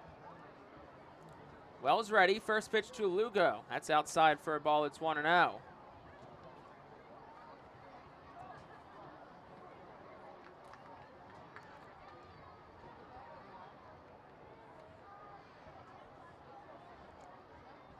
Here's the 1-0. That's outside. 2 balls, no strike. Lugo is a .385 hitter. 10 for 26 with runners in scoring position. He's had 4 doubles, 2 triples, a home run, and 14 RBI. So a very dangerous bat in clutch situations. 2-0. That's down 3-0. Mickey Gasper awaits on deck, so we'll see if this is kind of more of an intentional walk. As it's 3 balls, no strikes. Runners on second and third get their leads. 2 outs in the fourth, 1-0 Reading. The pitch. And that's upstairs, ball 4.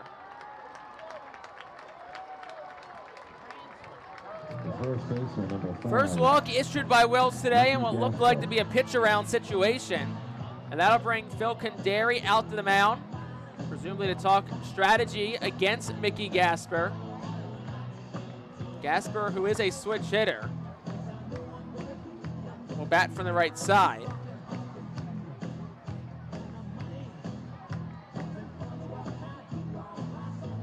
Gasper against left-handed pitchers this season is .261.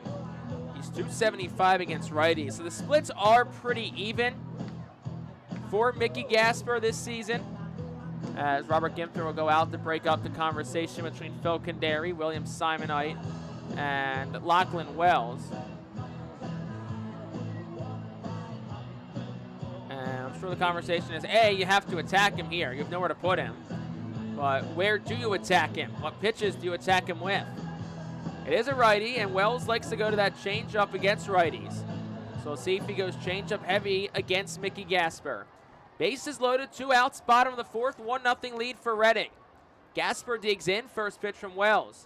And that's on the outside corner for a strike, 0-1. Really good spot on the 58th pitch of the day for Lachlan Wells. Season high is 72 for Wells, through 64 last week in 5 innings. 0-1, swung on, popped up, shallow right field. Ethan Wilson starts back, couple of steps in, and the right fielder will squeeze it, and that will, in a big way, retire the side in the fourth. No runs, couple of hits for the Sea Dogs, there were no errors, and they leave the bases loaded. We will go to the fifth. Reading still on top. It's 1-0. Every time you grab an ice-cold 20-ounce Pepsi, you'll find a Pepsi emoji on the side of the bottle. So while the Pepsi delivers this, the Pepsi emoji delivers this. Ooh.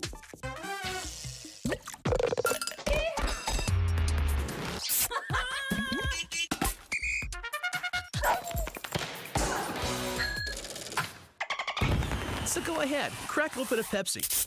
And tell the world how you feel and what you love with Pepsi emojis. Say it with Pepsi. International Fireworks is the official fireworks provider of the Phillies. International Fireworks shoots every fireworks show throughout the season, including 9 Mega Blast fireworks shows. International Fireworks also provides the pregame fireworks after the national anthem at each game. International Fireworks has a nearby retail store in Douglasville, Pennsylvania, where you can purchase all of your fireworks. Visit fireworksrus.com for more information about the International Fireworks retail store in Douglasville. Thanks again to International Fireworks, the official fireworks provider of the Phillies.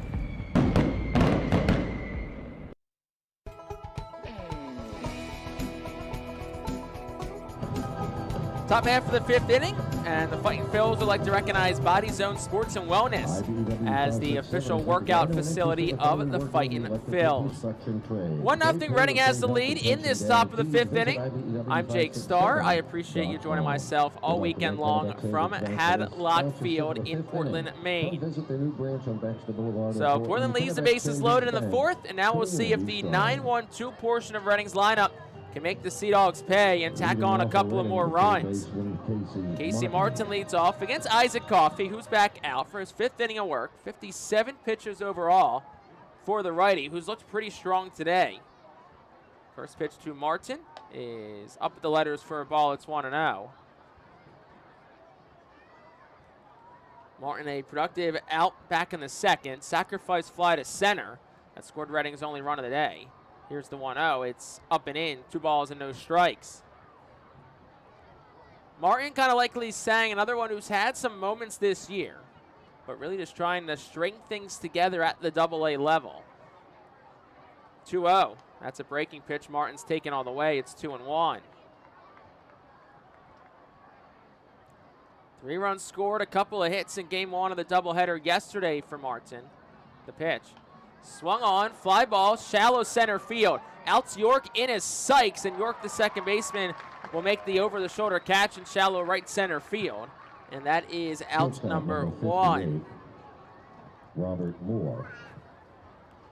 That'll bring the shortstop, Robert Moore, to the plate. So from one former Arkansas Razorback to another in Moore. And the switch hitter will dig in from the left side with an even stance. Moore and Martin were teammates at Arkansas, but for a very, very short time. First pitch to Moore, he takes down. It's 1-0. They were teammates during the COVID-shortened 2020 season. That was Moore's freshman year at Arkansas. And it was Martin's final year with the Razorbacks before drafted by the Phillies in the 3rd round that June. Next pitch to Moore, he takes. It's 2-0. That was the COVID-shortened 5-round draft. Also the COVID-shortened season. Here is the 2-0. And Moore takes inside. 3 balls, no strikes. So we've seen this a few times from Coffey today where just loses control for a batter or two. Does get it back pretty quickly. We'll see if Moore's taken all the way on 3-0 the pitch. And that gets the inside corner, 3-1. It was a get-me-over curveball that Robert Moore showed 0 intention at swinging at. Moore, who's 0 for 2 today, awaits the 3-1. Swung on, line drive, hit hard down the right field line, but it'll go out of play foul. Hit it a ton. If it was over about 15 feet, it would have been out in that Giffords Pavilion in right field, but it's just a long strike number 2. So 3 balls, 2 strikes, and an out. The top of the 5th. Coffey from the windup deals. And Moore takes way outside, ball 4. So that is the 3rd walk issued by number 12, Jose Rodriguez. Isaac Coffey in this game. And that'll bring Jose Rodriguez to the plate. Just 2 hits today for Reading. One of them was off the bat of Rodriguez. That came back in the 1st when he flared a single out to shallow left center field. Coffey from the stretch deals the 1st, and it's way up and in towards the head of Rodriguez. It's 1-0. Rodriguez then backpedals about 20 feet towards the Fightin Phil's dugout. And Kyle Teal then promptly takes a mound trip to discuss things with Isaac Coffey, who, as we said, the control is kind of unwavering a little bit. Coffey up to 68 pitches. Just 2 strikeouts for him today. Not really a big strikeout guy. He is averaging a little over 1 per inning. But the Fightin Phil's a team who does have a tendency to strike out quite a bit. They've been able to put the ball in play quite often and work some good at-bats against Coffey. Of course, you want some more to show for it in just a 1-0 ball game here in the top of the 5th. Coffey ready, fires home. Rodriguez checked his swing, and it goes back foul. Not one he wanted to swing at, as that ball was pretty far inside, but does make contact with it, unfortunately. And it's 1 ball, 1 strike. Moore leads off first. He's 7 for 7 in stolen bases this year. We'll see if Reading tries to run. And Coffey, with that thought in mind, will throw on over. Moore back in safely with the head-first dive. Fightin Phil's as a team, 36 for 41 stolen bases this year. That's an 88% success rate. And they entered today 5th in the Eastern League in stolen bases. Next pitch is down 2-1. On a normal year, that'd probably rank a little bit higher, but it's been a very runnerish Eastern League this year. Hartford, who Reading sees on Tuesday, 47 for 50 on the base pass this year. So Simonite, Ricketts, the Freitas better get ready for the Yard Goats first. Next pitch to Rodriguez is swung on and flared straight back. It's 2-2. So for what it's worth, Reading entering today is on pace for 185 stolen bases this year. This comes after they finished at the bottom of the Eastern League rankings with 119 last year. 2-2, Moore takes off. That's a fly ball hit out towards right, and Moore's going to be doubled off. Catch is made by Gasper. His throw to first is to Catches by McDonough. Throw goes to Gaspard first, and really nothing more could have done with that on what looked like to be a hit and run. And that will retire the side here in the 5th. So it's an F9. It's a 9-3 double play, and that is how the 5th comes to an end. No runs, no hits, no errors, nobody left. We will go to the bottom of the 5th, halfway home from Hadlock. It's 1-0, Fightin' Phils. Cornwall Manor is an active senior living community on a 190-acre campus in Cornwall, Lebanon County. The community offers independence and opportunities for wellness and fitness, as well as educational and musical programs, and the peace of mind of having convenient health care on site. Cornwall Manor offers a range of residential choices from apartments to homes. Prospective residents are welcome to visit us for lunch and have a chance to learn more about the community. More information is available online at cornwallmanor.org. Cornwall Manor, celebrating 75 years of senior living. Watch me now. Listen up, baseball fans. The Bally Live app is your home for everything MILB. Download the app today and watch every single MILB game absolutely free. Chat and interact with other fans. Play daily games and win prizes. Plus, you'll get access to the MILB Zone, where you can follow your favorite MILB players and teams all season long. So step up to the plate and download the Bally Live app today.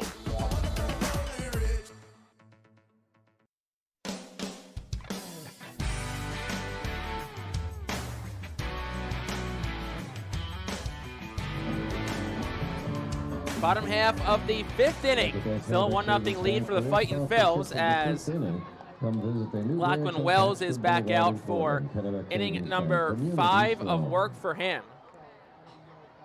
And he'll get 8-9-1 of the Sea Dogs lineup in a 1-0 lead. And this bottom of the 5th inning is presented by Cornwall Manor, a unique and charming community nestled on a 190-acre wooded campus with many walking trails, including the Lebanon Valley Rail Trail. So Philip Sykes will lead things off. The first pitch home from Wells is down for a ball. It's 1-0. Philip Sykes, who's 0 for 1 in this ball game, popped out the second his last time up. Here's the 1-0. Swung on, fly ball towards left center. Not deep. Lee Sang started back, comes in, and he'll make the call on the catch for out number 1. That'll bring Tyler McDonough to the plate. Well, for those that are familiar with delicacies across the Eastern League, no trip to Hadlock Field is complete without the famous Sea Dog biscuit. And if you have not heard of a Sea Dog biscuit before, I recommend you try one if you're ever up here in Portland. As first pitch to McDonough, swung on, fly ball, in on the hands, left side of the infield. More of the shortstop comes in, and he'll make the call on the catch. And that is out number 2. Designated here, number so 23, 2 quick Roman outs Anthony. for Roman Anthony, the leadoff man. As that was pitch number 62 from Lachlan Wells. So basically it's an ice cream sandwich between 2 cookies. A lot of ice cream, though, between those 2 cookies, I will say. First pitch to Anthony is down for a ball. It's 1-0. Like I said, no trip to Portland, no trip to Hadlock Field is complete without the famous Sea Dog biscuit. And it's 1 ball, no strikes to Roman Anthony. Here's the pitch. Swung on, fly ball towards shallow center again. More of the shortstop out. Lee Sang, the center fielder, in, loses the cap. No surprise there, and Lee Sang makes the catch. And that'll retire this side in a very quick 5th inning. No runs, no hits, nobody left on base for the Sea Dogs. And we will head to the 6th. Fightin' Phil still on top. In a pitcher's duel, it's 1-0. Cornwall Manor is an active senior living community on a 190-acre campus in Cornwall, Lebanon County. The community offers independence and opportunities for wellness and fitness, as well as educational and musical programs, and the peace of mind of having convenient health care on site.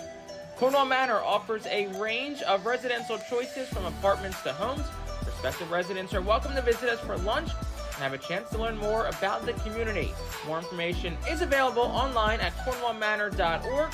Cornwall Manor, celebrating 75 years of senior living. When the Reading Fightin' Phils get hungry, we turn to our team feed partners. Special thanks to Chick-fil-A, Giovanna's Pizzeria, Railroad House, Why I'm Missing Restaurant and Bakery, Jersey Mike's Subs, Mimo's Italian Restaurant and Bakery, Subway, and Clean Eats for making sure the Fightin' Phils front office is never hungry on game day. Our staff enjoys delicious meals from our team feed partners. Don't take our word for it. Find out for yourself today.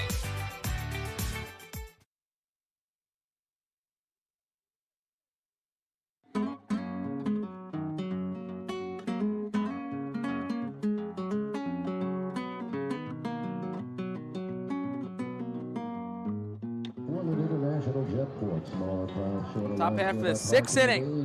Established in 1928, the Manor Golf Club is one of the oldest public courses in eastern PA. Located conveniently between Philadelphia, Lancaster, and Allentown in Sinking Spring, the Manor Golf Club offers a true test of golf on a traditional championship-style golf course where shot making takes precedent over lane. Visit themanorgolfclub.com for more information. So top six, 1-0 Reading. Carson Taylor leads off, 3-4-5-2 up against Coffee, who fires the first pitch, and it's swung on and missed by Carson Taylor. And what was the first strike that Carson Taylor has had against him from Coffee so far today? Here's the 1-0, and there's a ball inside. It's 1-1. Taylor, 2 plate appearances today.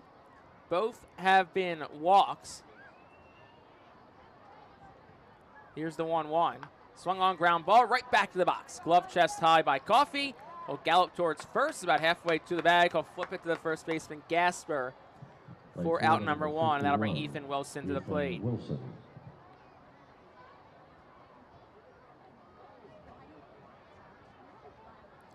So Wilson digs in from the left side. He's 0 for 2 so far today.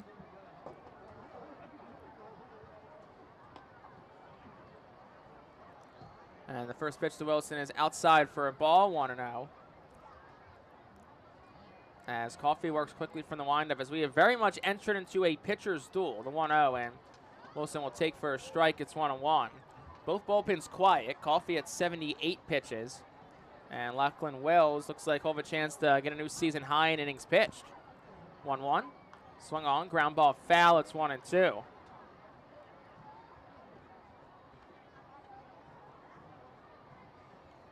So we were talking last inning about no trip to Hadlock Field is complete without a Sea Dog biscuit. Got a special delivery up here in the broadcast booth in between the top and bottom of the 5th inning as Wilson fouls one back. It's 1-2.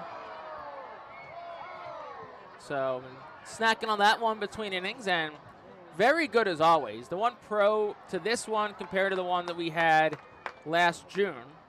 As here's the 1-ball, 2-strike pitch to Wilson, outside 2-2. Is that it's a little colder outside, so between innings or while the teams are batting, I can stick the biscuit kind of on the window ledge, and it won't melt.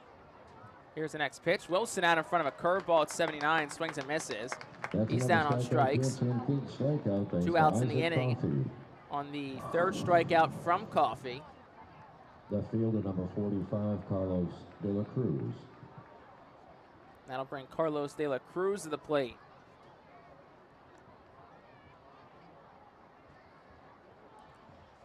First strikeout for Coffey since the 1st inning against De La Cruz, and that pitch is outside 1-0. But last year, I believe it was a Sunday game. It was very hot outside, so basically by like the end of the first half inning, we had a Sea Dog biscuit.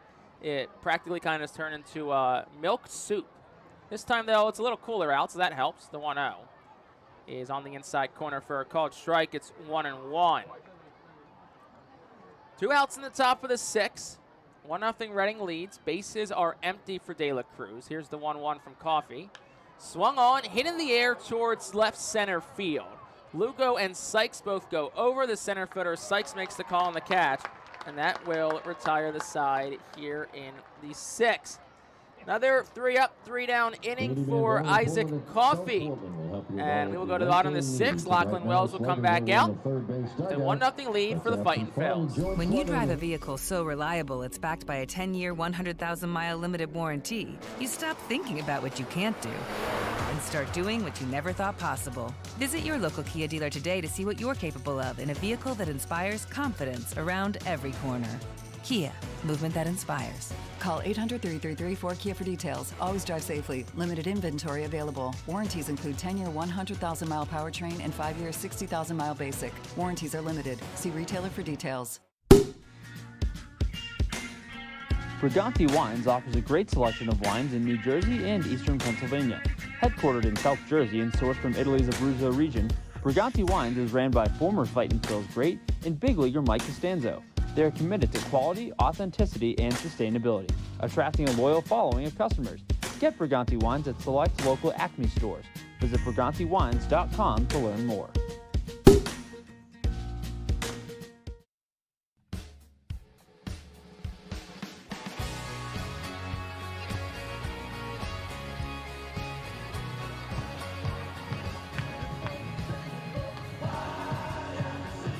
The Village People, well, not making an appearance, but their music, YMCA, over the loudspeakers, and the whole crowd here at Hadlock Field is getting into it as we go to the bottom of the 6th inning. And in this 6th inning, this day in baseball town history, presented by our friends over at Savage Auto Group. Visit Tim Profit and Savage 61 for all of your automotive needs. May 5th, 2008, at Reading, Carlos Carrasco goes 7 shutout innings, gives up 2 hits, strikes out 7, as the R Phils cruise to an 11-0 win over Binghamton. Jason Donnan and Mike Ellyward hit 2-run homers each and drive in 3. 1-0 Reading, bottom 6. Here's Marcelo Meyer, and the first pitch is swung on, ground ball to second. To his left, Rodriguez field spins, throws from the grass in time, and 1 out in the 6th. That'll bring Kyle Teal to the plate. 65 pitches for Lachlan Wells this afternoon, and boy, oh boy, has he been special today. With that first out, now a new season high in innings pitched. That puts him at 5 1/3. The hope, I'm sure, is to get him to 6. As here's Kyle Teal. Wells fires the first pitch. It's swung on and fouled straight back. It's 0-1. No action in the Reading bullpen, but we'll see what happens after this inning. And there is action in the Portland bullpen. Jacob Webb is up and throwing, so we'll see if he gets the 7th. 0-1 is a big looping curveball that just misses up at 73 to Kyle Teal. So if Lachlan Wells can get to 6 innings, it'll mark the 2nd time this season a Reading pitcher has completed 6 innings. Here's the pitch, swing and a miss, it's 1-2. The other time was Robinson Pena back on April the 25th against Somerset. And Pena gave the Fightin' Phils a good outing last week, and now Wells is looking to twirl a quality start against a Portland team that he has done quite well against in his 2 starts this year. 1-2. Swing and a miss, struck him out. Kyle Teal down on strikes. It is the 4th strikeout for Lachlan Wells this afternoon, and that'll bring Blaze Jordan to the plate with 2 outs.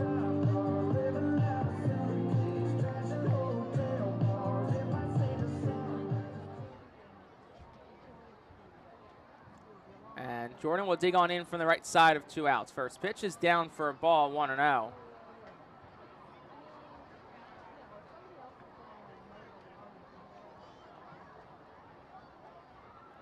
Lefty Wells set just above the letters. Here's the 1-0.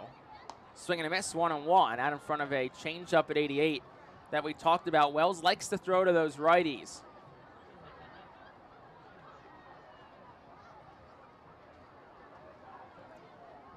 Swung on, fly ball, flared. Right side, foul territory, to slice. Taylor gives it a look, but it's out of play. And it's 1 ball and 2 strikes. Like we said, Jacob Webb is up and throwing for the Sea Dogs. So we'll see if he gets to 7 after what was a very good start for Isaac Coffey. Holds the Fightin' Phils to just 1 run. And it's 1 ball, 2 strike. Pitch number 73 from Wells is swung on, hit in the air towards shallow right. Ethan Wilson starts back, coast on in, and the right fielder makes the catch. And that'll retire the side in the 6th. No runs, no hits, nobody left on base for the Sea Dogs. And it has been a terrific outing for Lachlan Wells today. We'll see if that's it. But 6 shutout for the Australian, Lachlan Wells. 1-0 Reading. We'll go to the 7th after this. Fans, nothing beats a great day at Golden Oaks Golf Club. Located just minutes from Reading, Golden Oaks is a beautiful, award-winning golf course open to the public with perfect greens, lush fairways, and a course playing for 5 sets of tees.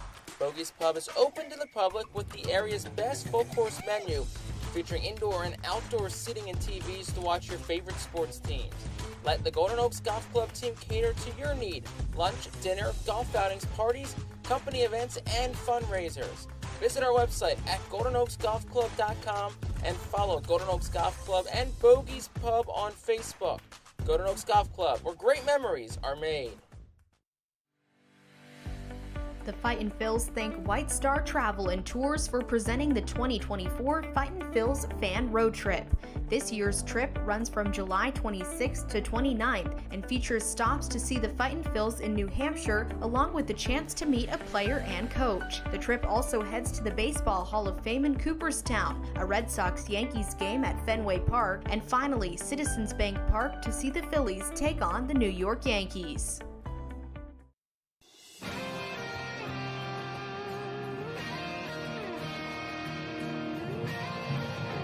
Top of the 7th inning, and it's a 1-0 Fightin' Phils lead. And in the top of the 7th inning, just a reminder, the Fightin' Phils are excited to bring you our Phils baseball live from the comfort of your own home. Join us on the Fightin' Phils Radio Network on YouTube, Facebook, Twitch, Twitter, or ourphils.com. Experience the style at Jordan's. So Baron Radcliffe will step on in. 6, 7, 8 due up against a new pitcher for the Portland Sea Dogs in Jacob Webb. So Isaac Coffey's day is done. First pitch to Radcliffe is down for a ball. It's 1-0. 8th appearance for Webb, 1-0, a 2.19 ERA. 12 hits, 2 walks, 14 strikeouts across 12 and 1/3 innings pitched. Pitch to Radcliffe is down 2-0. Opposing hitters hitting .250 against Jacob Webb this season. And it's 2 balls and no strike to Radcliffe as the Fightin' Phils currently have Wells in line for a win. They're up 1-0, but they'd love to get some more. And Radcliffe takes outside 3-0. Also looks like Wells' day might be done also. Andrew Baker is up and chucking in the Fightin' Phils bullpen. So we'll see if Baker gets the 7th. And Radcliffe very clearly taking all the way. Bat never even left his shoulder. And it's 3 balls and 1 strike. Top of the 7th, 1-0 Reading leads in a game that is speeding by. An hour and 22 minutes to play 6. Radcliffe takes the next one. It's 3-2. Fightin' Phils have dropped 4 or 5 games this week, so they're looking to salvage this 6th game and head back to Reading with a win.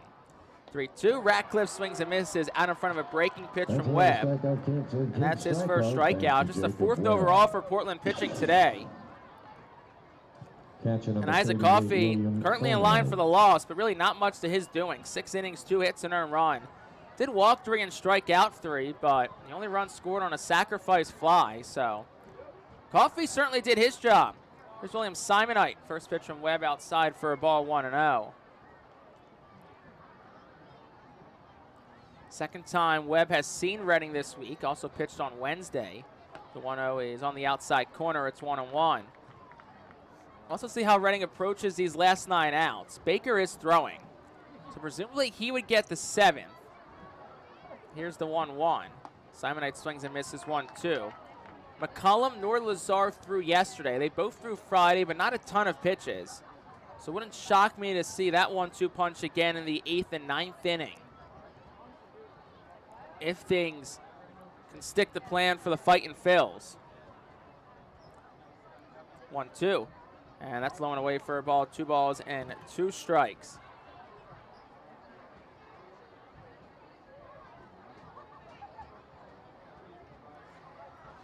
Two to Simonite, 1 out in the top of the 7th. Webb fires, that's outside for a ball. It's 3-2. So back-to-back full counts work by the Fightin' Phils. About only having 2 hits today and 1 run. Reading has worked a lot of really good counts against both Coffey and now Webb, the pitch. And that one swung on and fouled back over our heads in the press box behind home plate. Presented by Ducks Unlimited. And it'll make it stay at 3 balls and 2 strikes to William Simonite. 3-2. Swing and a miss, and Simonite is down on strikes. Back-to-back strikeouts swinging from Jacob Webb, and that brings Marcus Lee Sang to the plate with 2 outs. Center fielder number 6, Marcus Lee Sang. Lee Sang digs in 0 for 2 today. A couple of ground outs for the left-handed hitting center fielder. First pitch, swung on, fouled straight back. 0-1. And if Wells' day is over, really the only inning he got himself in trouble in was that 4th inning when the bases were loaded. But worked around it. 0-1. That's at the knees for a strike. 0-2. Don't think Marcus agreed. Looked back at Ginther, asked where it was. Also gave himself a little bit of a lean back, but digs back in, doesn't ask for time. The pitch, and that's bounced. 1 ball, 2 strikes to Lee Sang. Good week for Marcus. 6 for 15, 3 runs scored, couple of doubles, couple of home runs for Lee Sang this week. And it's 1 ball, 2 strikes, 2 outs in the top of the 7th. The pitch, that's outside, 2-2. Should Lee Sang reach, it'll be Casey Martin awaiting on deck. 2-2. Swung on, in on the hand, slice foul to the left side, and it stays 2 balls and 2 strikes. So another long at-bat worked by a Reading hitter. 18 pitches for Webb in this inning, just on the 3rd batter. And of course, you'd like to see some results off of these quality at-bats. 2-2. That's down at the feet. 3 balls, 2 strikes. So 3 batters against Webb this inning. All 3 have reached full counts. 2 outs in the top of the 7th. 1-0 Reading leads. Bases are empty for Marcus Lee Sang, the lefty, and Webb on the mound, the righty. The pitch, that's down ball 4. So first walk issued by Jacob Webb. 4th overall by Portland pitching. And that'll bring Casey Martin to the plate, who's 0 for 1 today. Popped out the 2nd and the 5th. Did have a sacrifice fly to center. So Casey's driven in the only run today for the Fightin Phils. I'll dig in from the right side. First pitch to him. Swung on, popped high in the air, way up the elevator shaft. Left side of the infield. Into the grass comes Meyer. Marcelo Meyer, the shortstop, makes the catch. And that'll retire the side in the 7th. No runs, no hits, no errors. 1 left for the Fightin Phils. It is stretch time here from Hadlock Field. We'll go to the bottom of the 7th. Reading on top. It's 1-0. Nursing home neglect is a serious problem. If you or a loved one has suffered from bed sores obtained in a nursing home or a fall down in a nursing home resulting in a fracture, our friends at Swartz Culleton can help. Call the attorneys at Swartz Culleton for a free consultation. Their phone number is 1-800-JUSTICE. That's 1-800-587-8423. Once again, call 1-800-JUSTICE today. Swartz Culleton is a proud sponsor of the Reading Fightin Phils. Welcome to Aspire Memory Support at the Highlands of Wyomissing, where every day is filled with purpose and connection. Our innovative approach featuring the Hearthstone Institute's renowned I'm Still Here program ensures that every resident living with Alzheimer's or dementia experiences a life worth living. With evidence-based techniques and personalized care, we focus on meaningful engagement to reduce common symptoms like agitation and anxiety. Join us in celebrating the person behind the memory loss with activities tailored to their unique interests and abilities. Discover the difference with Aspire Memory Support at the Highlands at Wyomissing. Call us today and embrace a renewed sense of purpose for your loved one.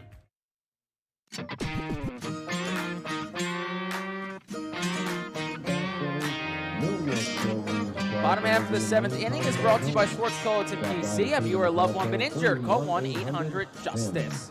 1-0 Reading leads, bottom 7. New pitcher in from the Alvernia University Golden Wolves bullpen. It is Andrew Baker.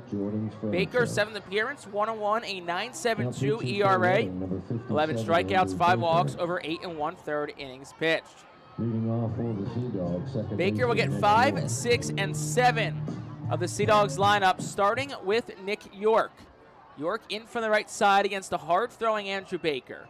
First pitch is a slider at 85 that misses outside. It's 1-0. Baker will throw a 4-seam fastball, a slider, and also has incorporated a 2-seam fastball. More of a sinker into his repertoire this past offseason. 1-0 is another slider that skips away from William Simonite, the catcher. It's 2-0. Baker enters in a 1-0 game. Got to think the hope is he can get them through the 7th, and then we'll see if it's Lazar and McCollum for the 8th and the 9th in some particular order. 2-0, and that's down and away. Fastball at 96. It's 3-0. Baker in for Lachlan Wells, who was nothing short of excellent today. 6 innings, 4 hits, no runs, 1 walk, and 4 strikeouts for the lefty. 3-0, and that's outside ball 4. So it's a 4-pitch walk to Nick York, and that'll immediately bring pitching coach Phil Candary out. I think sensing the magnitude of the situation, Candary's really wasting little time, and I'm sure they'll probably be throwing in the Reading bullpen momentarily.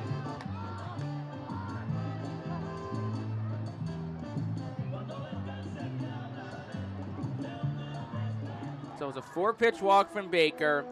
And, of course, his struggles have been documented over the last couple of years. So the hope is that that conversation just kind of calms him down. And there is lots of stretching going on in the Fightin' Phil's bullpen right now. And the batter will be Matthew Lugo.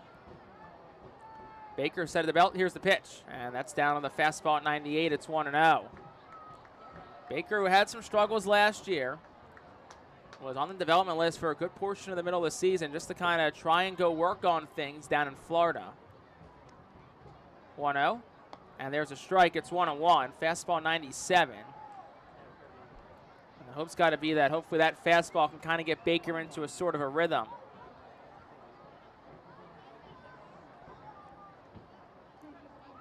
1-1, Baker set at the belt. Here's the pitch. And that's a slider that misses way outside to the righty Lugo. But Baker came into this year feeling really confident about the offseason he's had. And he's had some good outings, but he's had a couple of poor ones that have really kind of inflated the numbers. 2-1. Swung on, hit in the air well. Out towards left. De La Cruz turns, and it is gone.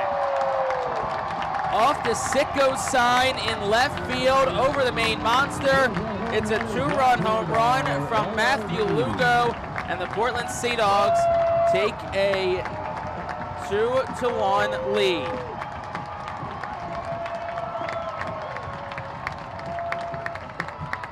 Team leading 7th home run of the season for Lugo.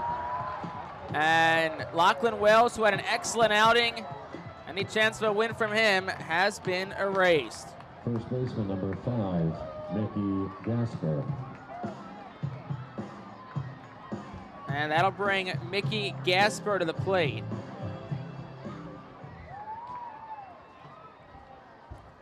So Gasper in, bases clear. First pitch from Baker's outside. It's 1-0. And of course, you're going to need to score more than 1 run to win a game anyway, more often than not. But you just hate to see that really good start from Lachlan Wells go to waste. Next pitch from Baker's down for a strike, 2-0. And now there's also quickly action in the Reading bullpen. It's Mitch Noonborn who's up and throwing. And Baker will come set at the belt here against Gasper, the pitch. And that's outside for a ball. It's 3-0. We'll see how much longer the leash is on Baker. That home run by Lugo was crushed. It was a pitch at 97 that Lugo got around on it. 109 off the bat, 420 feet. The 3-0 is upstairs. That's ball 4. Center field, number 11, Philip Sykes. So it's been walk, home run, walk for Baker. And that'll bring Philip Sykes to the plate. And really, if anything, needs some sort of a ground ball here, because it feels like this inning is really starting to spiral out of control. 2-1, Portland leads, bottom half of the 7th inning. Runner on first for Philip Sykes. Baker will throw over. Sykes back watching as Gasper dives in head first safely. 3 for 3 in stolen bases is Gasper this season. First pitch, and that's over for a strike. It's 0-1. The stuff has never been a question for Andrew Baker. That's why he was ranked so highly in the prospect rankings entering last year.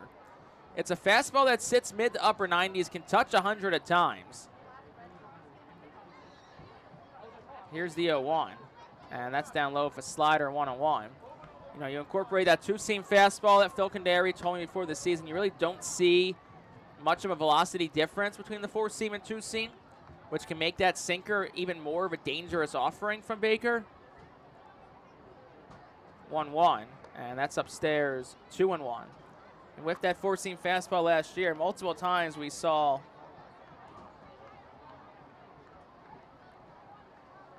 the pitch gun at First Energy Stadium flash triple digits, 100, 101, a few times for Baker. 2-1 is low and away for a ball. It's 3-1. And he has a slider that definitely can produce swing and miss stuff when it's on, which we've seen a few times throughout his Reading tenure. But right now, it's a 3-ball, 1-strike count. He's in danger of losing Philip Sykes and having his third walk of the inning. The pitch, and that's outside, ball 4.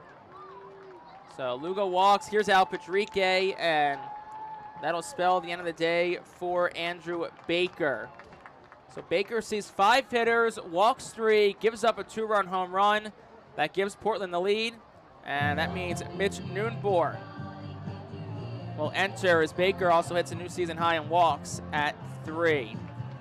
Baker's day is done. Fightin Phils now trail 2-1. Noonborn will look to keep it that way. Coming out of the Alvernia University Golden Wolves bullpen. Back after this in the Fightin Phils Radio Network. Nursing home neglect is a serious problem. If you or a loved one has suffered from bed sores obtained in a nursing home or a fall down in a nursing home resulting in a fracture, our friends at Swartz Pelleton can help. Call the attorneys at Swartz Pelleton for a free consultation. Their phone number is 1-800-JUSTICE.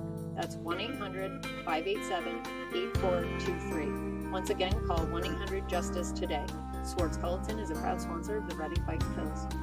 Join us as we celebrate Reading's Spanish and Latino culture during 12 Friday home games this season.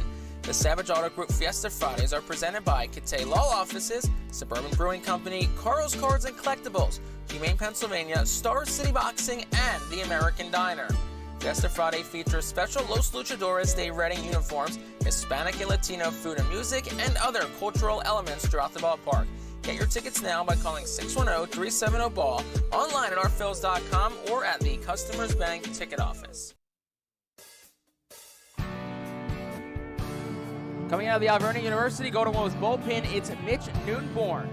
Noonborn into his 7th game of the year. He is a 10.57 ERA, 7 2/3 innings pitched, 8 strikeouts, and 10 walks for the 6-foot, 190-pound righty. From South Africa originally, but he's spent a lot of time in Australia pitching in the ABL. Him and Lachlan Wells were teammates with the Adelaide Giants. So it's the 9-hitter Tyler McDonough who's up. It's runners on first and second. No outs in the bottom of the 7th. 2-1 our score. Portland took the lead. Nick York led off the inning with the walk. Matthew Lugo hit a 2-run home run over the main monster. And then it was back-to-back walks by Baker to end his day. And ground ball will be huge here. First pitch to McDonough is up and in. It's 1-0. Of course, the big question, too, that we really didn't ponder during Wells' outing was who really is available out of Reading's bullpen. After a doubleheader yesterday, 1-0 is breaking pitch that gets over for a much-needed strike. It's 1-1. Ash Hockey, Francisco Ramos all through in Game 2, so they're presumably down for today. 1 ball, 1 strike. Mitch Noonborn will come set at the belt. And here's the pitch. Swung on, hit in the air, well out towards right. Wilson goes back. He's over to it. He'll make the catch on the track. Tagging second and third goes Gasper. So there's 1 out of the inning. Runners on the corners for the very dangerous top of the Portland lineup, starting with Roman Anthony. Tristan Garnett went 2 innings in game 1, so he's probably unavailable. And then you look back at Friday, Russell and Schultz both threw. And then McCullum and Lazar both kept their pitch counts down. So you would think that those two are available.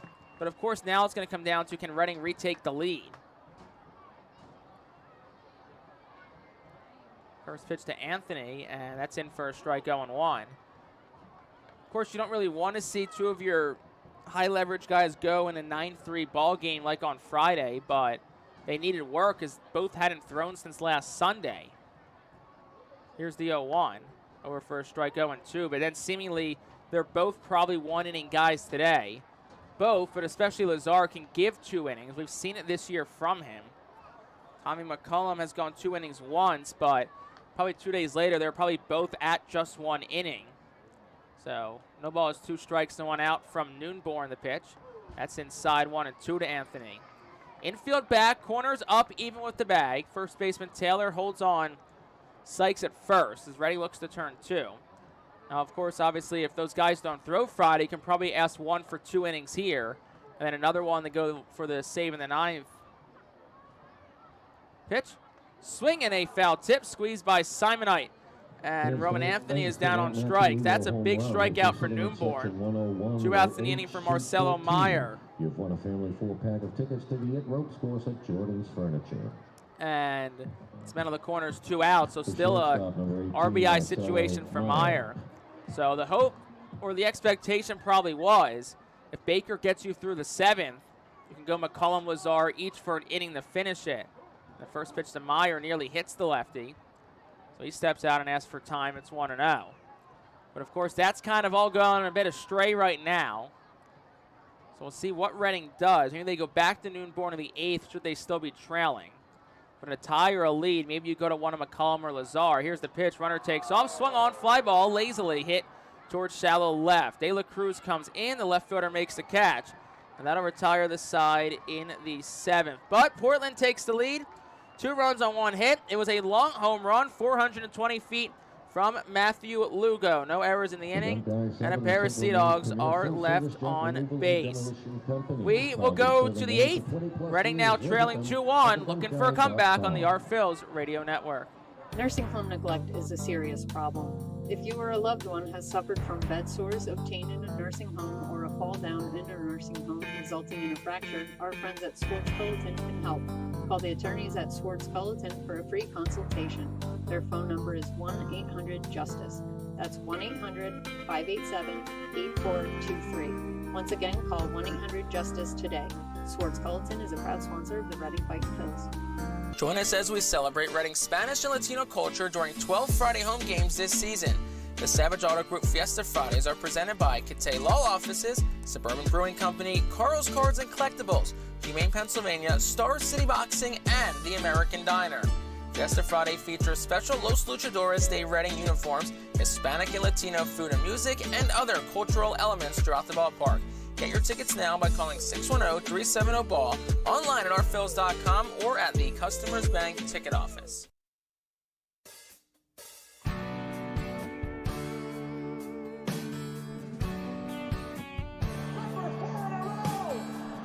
We go to the top half of the 8th inning. And it's now a 2-1 lead for the Portland Sea Dogs, and the current pitcher of record for the Sea Dogs. And Reading will now look to come from behind here after Andrew Baker surrendered the lead in the bottom of the 7th thanks to a 2-run home run by Matthew Lugo. So I think our theory is correct on Reading's pitching situation. We'll have more on that here in a moment as Robert Moore leads off. First pitch is on the inside corner to the switch-hitting lefty. It's 0-1 to Moore. So top of the order due up. If Reading wants to come back here, it's the part of the order you want. 0-1 is swung on and dribbled foul to the right side. It's 0-2. Due to the incoming rain, there'll be no kids running the bases after the game. We thank you for your understanding.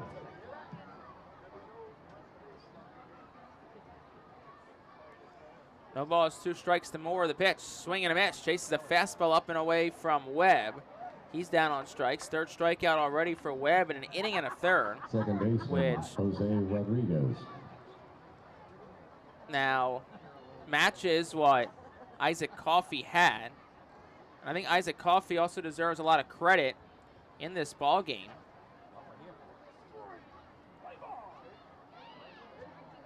Here's the pitch. Rodriguez swings, pop fly, foul territory, third base side. Jordan, the third baseman, makes the call. Teal peels off the catcher, and there's 2 outs in the inning as Jordan makes the catch. Now to bring Carson Taylor to the plate. First baseman, number 8, Carson Taylor. So here's Carson Taylor, 0 for 1, a pair of walks so far today.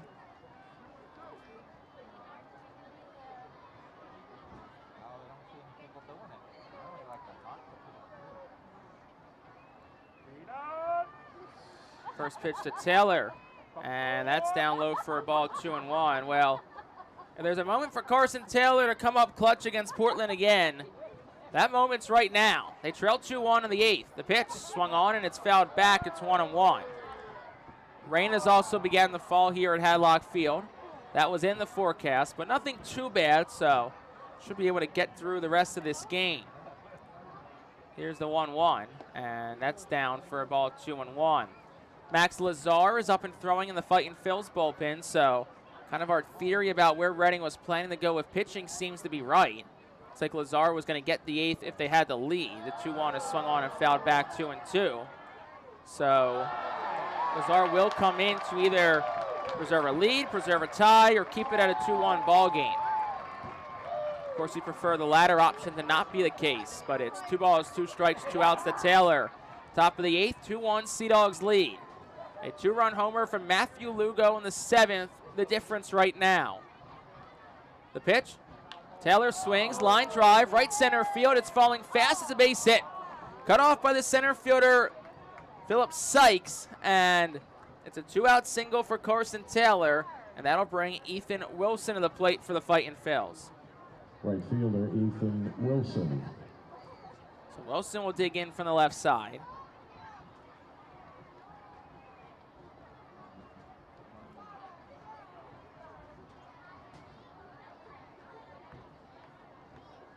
Here against Jacob Webb. Taylor gets his lead off first. Infield plays Wilson to go to the right side. So does the outfield. Way shaded over towards right. First pitch to Wilson's up and away for a ball. It's 1-0. Ethan's 0 for 3 in this ball game so far. He has not driven in a run this year, nor has he hit a home run since his return from the IL. The pitch upstairs, 2-0. Now we'll get a mound visit here as Webb starts to struggle with command. Jacob Webb is at 31 pitches.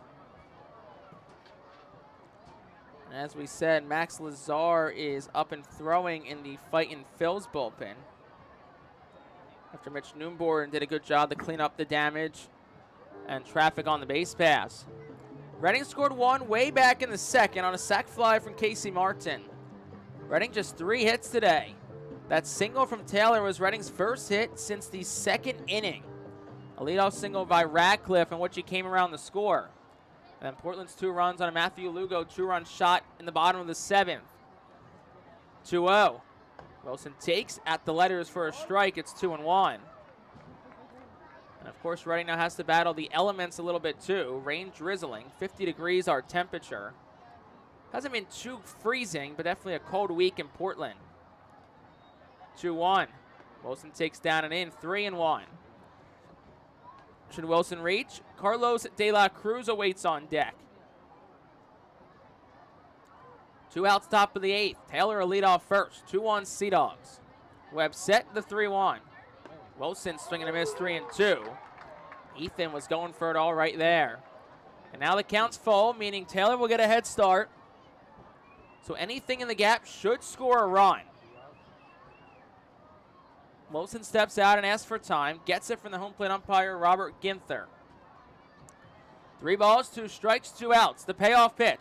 Wilson swings, hits it in the air towards shallow left. Towards the line goes Lugo, today's hero so far, and the left fielder makes the catch. That'll retire the side in the 8th. No runs on a hit for the Fightin' Phils. No errors, 1 left. We will go to the bottom of the 8th. The Sea Dogs still on top. It's 2-1. ROG Orthodontics is the proud official partner of the ROG Orthodontics Fightin' Phils Kids Club. Join today at Fightins.com to get your free ROG Orthodontics Kids Club t-shirt and visit FantasticSmiles.com for more information on why ROG Orthodontics is voted #1 in Berks and Monco. ROG Orthodontics and the Fightin' Phils, 2 great hometown partners. Are you looking for a reliable food distributor to meet all your culinary needs? Look no further than our trusted team at Feaser's Food Distributors. For over 120 years, our products have been sourced from the best farms and suppliers, ensuring that you get the best ingredients for your restaurant or organization. From fresh produce to premium meats, Feaser's supplies everything but the appetite. Visit Feasers.com today to experience the difference in working with a top-tier, family-owned food distributor. Feaser's, your partner for success in the kitchen. Looking for a fast and hassle-free way to get your snacks and non-perishable groceries? Look no further than FeasersDirect.com. With just a few clicks, discover the convenience of having your culinary essentials ready for a pickup at our headquarters in Harrisburg.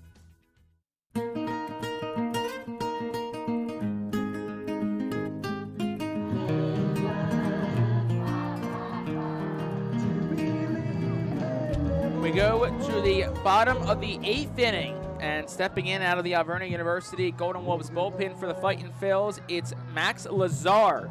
Lazar making his 8th appearance of the year. 3 saves and 3 opportunities, a 0 ERA, 9 1/3 innings pitched, 16 strikeouts, and 0 walks. So, of course, we talked a lot last inning about what Reading's plan bullpen-wise would be. And it looks like they're sticking with what they wanted to do originally, as Lazar's tasked of keeping this a 2-1 ball game. Bottom of the 8th, Kyle Teal leads off, 3-4-5-2 up. First pitch to Teal is just inside for a ball. It's 1-0. Max Lazar's had a terrific start to this season so far for the 24-year-old to pitch. And that's over for a strike of the curveball, 1-1. Elected free agency from the Brewers this past offseason. Signed with the Fightin' Phils. Well, signed with the Phillies. And the 1-1 is pounded foul to the right side. It's 1-2. Had a pretty good spring, too. Appeared in a lot of big league games. And begins the year here in Double-A Reading. No runs allowed for Lazar this year. No walks issued either. And it's a 1-ball, 2-strike count here against Kyle Teal. Here's the pitch. Swing and a miss, struck him out. Climbed the ladder with a fastball at 94. And Teal swings through it. That brings Blaze Jordan to the plate. There is also action in the Sea Dogs bullpen. Felix Cepeda will look like hold the crack at the save for Portland, which will close the line on Jacob Webb. First pitch to Jordan is just below the knees for a ball. It's 1-0. We can also close the line here in a moment on both Baker and Mitch Noonborn. Here's the 1-0. Swung on and chopped towards third. A couple of hops for a charging Casey Martin. He'll set his feet, throw it wide, and it pulls Taylor to the home plate side of the bag, but he squeezes it and applies the tag on Blaze Jordan. 2 quick outs in the inning for Nick York. That's just pitch number 7 from Max Lazar. So Baker goes 0+, 1 hit, 2 earned runs, 3 walks, no strikeouts. And then Noonborn did a good job, came in, retired off 3 batters he faced on a flyout, strikeout, another flyout. So 1 inning, no runs, no hits, no walks, 1 strikeout. Does not allow any inherited runners to score, as he entered with 2 on. First pitch to York is a ball, 1-0.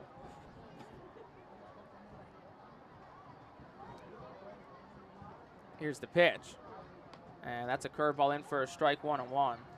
So Lazar, the only Fightin' Phils pitcher not allowed an earned run nor a walk.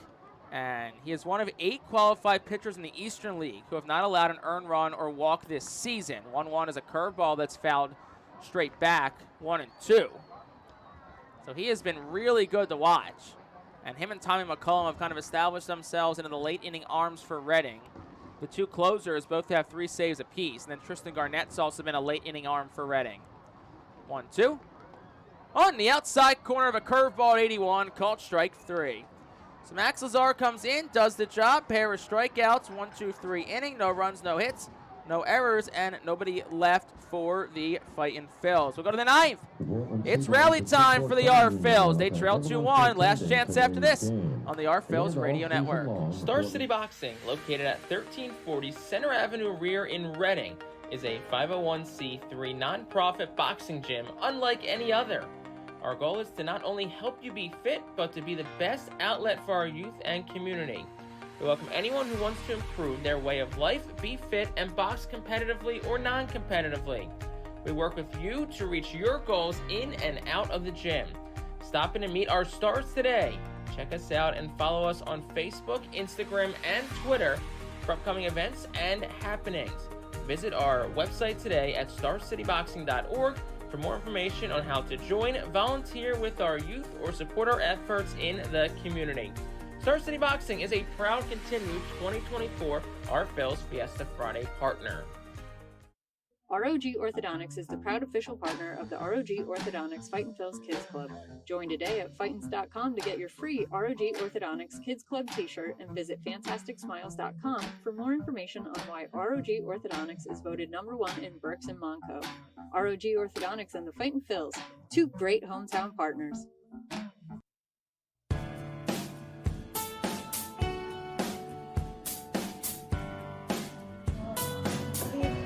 We go to the top of the 9th, 2-1 Portland Sea Dogs. And today's attendance at Hadlock Field, 6,914. Today's attendance presented by PSECU, the official partner of the Reading Fightin' Phils. PSECU is proud to be one of the largest credit unions in Pennsylvania. Also out of the Alvernia University Golden Wolves bullpen for Portland, it is Felix Cepeda. 8th appearance for him, 0-1, a 6.75 ERA. 4 saves and 5 appearances, 8 innings pitched, 10 hits, 3 walks, 6 strikeouts. But opponents are hitting .294 against him, and he has given up a pair of home runs. So it'll be 5, 6, 7 for the Fightin' Phils, starting with Carlos De La Cruz. The first pitch, swing and a miss, it's 0-1. De La Cruz, who has power, Ratcliffe, who has power, and Simonite, who hit a home run yesterday. The 3 due up in the last chance for the Fightin' Phils, the 0-1. That's up and in, 1-1. De La Cruz got out of the way of it. Of course, he never won a hit by pitch, but any base runner would be huge right now for the R Phils. Here's the pitch. De La Cruz swinging a miss on a fastball up and in from Cepeda at 95. There is no action in the R Phils bullpen. We'll see if anyone gets up, if anybody gets on. Here's the 1-2. Curveball upstairs, 2-2. Lazar did only throw 10 pitches, 7 strikes. So theoretically, if Reading ties or takes the lead, he could come back out. 2-2. Swing and a miss. De La Cruz down on strikes behind a fastball at 95. Felix Cepeda, and Reading's down to its final 2 outs. Here's Baron Ratcliffe. Ratcliffe's had a good week, good finish to this series. He's 4 for 13 overall. Yesterday he had a home run in game 2, and he had a couple of base hits and a run scored in game 1. First pitch, swung on, hit in the air, out towards right center field. Sykes races back, he's still going back. He reaches up and makes the catch a couple of steps in front of the wall. Baron Ratcliffe got close to tying this game up, but he falls about 4 feet too short. And the Fightin' Phils are down to their final out. Looked like that one was a bit in on the hands, but Ratcliffe still gave it a ride. The rain drizzles at Hadlock Field. 2 outs in the top of the 9th, a 2-1 score. Sea Dogs on top, Cepeda fires. Simonite takes inside for a ball, it's 1-0. Cepeda's looking for his 5th save. It's his 2nd time he's seen Reading this week. Did give up a hit and a run back on Tuesday. 1-0, Simonite takes 2-0. Simonite today 0 for 2, was hit by a pitch. He homered yesterday over the main monster and left. Cepeda, the 2-0. That's outside corner, 2-1.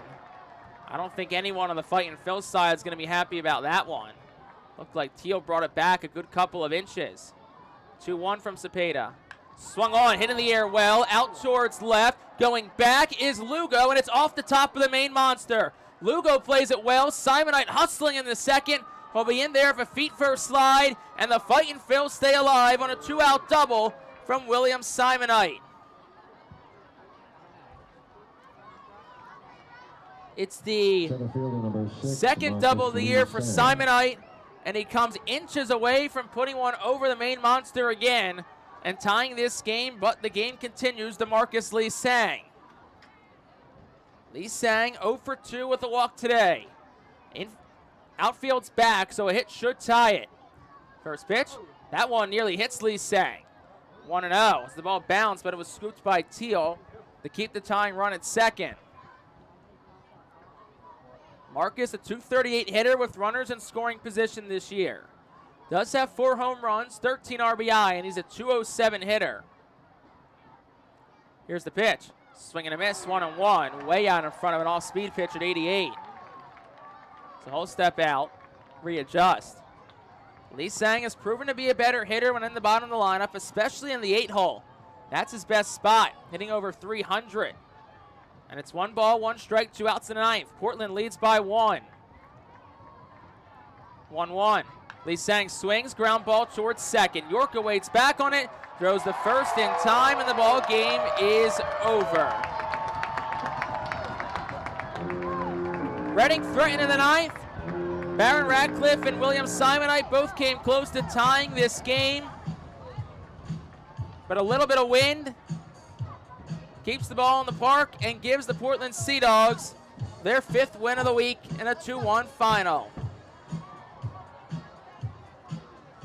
So at the end, Portland takes 5 out of 6 against the Fightin' Phils this week. And Reading will now hop on a bus, head home about 9 hours south to PA, and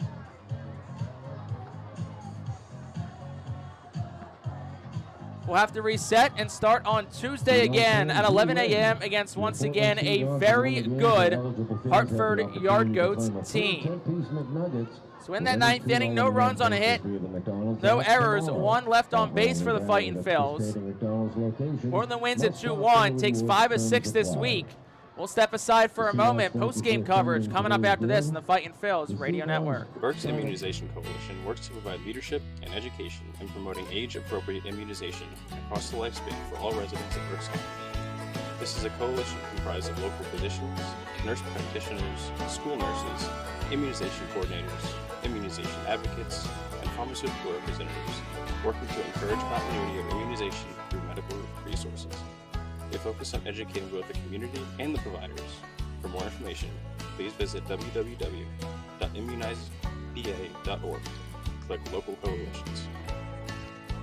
Empowering communities one relationship at a time is our commitment at Tompkins. Our customers have thrived thanks to our focus on local lending and their commitment to the customers they serve. They do a great job. Everything for us, from our banking, our insurance, to our wealth management. Tompkins has always been there for us. We see a long relationship with Tompkins. They're good people. Tompkins, banking, insurance, wealth. Member FDIC Equal Housing Lender. Investment and insurance products are not FDIC insured, not bank guaranteed, and may lose value.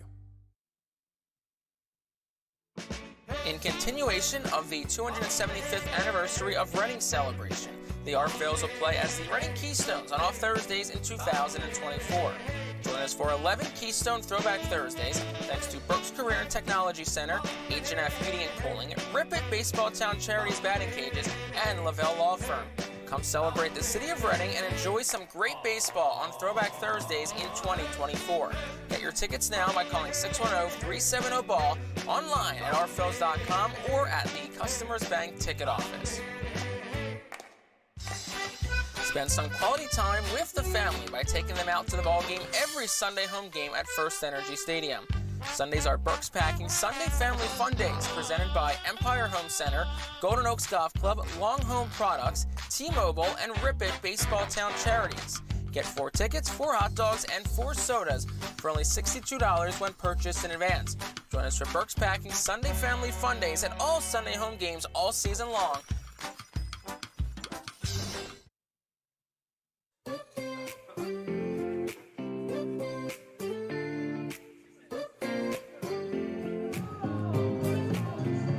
Fightin Phillies fall 2-1 in heartbreaking fashion over the Portland Sea Dogs on this Sunday afternoon from Hadlock Field.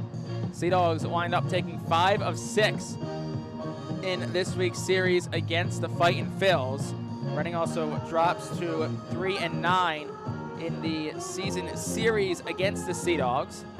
So Portland can win that season series probably pretty quickly once they come to Reading in June or the return trip here in July.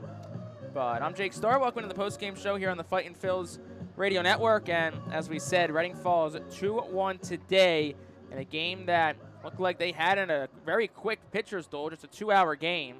But some late heroics by the Sea Dogs lifts Portland to a big Sunday afternoon win, and really in perfect time as the rain continues to fall and pick up here at Hadlock Field. So how it happened scoring-wise, not really a ton to go over that wise. Reading got their lone run in the second.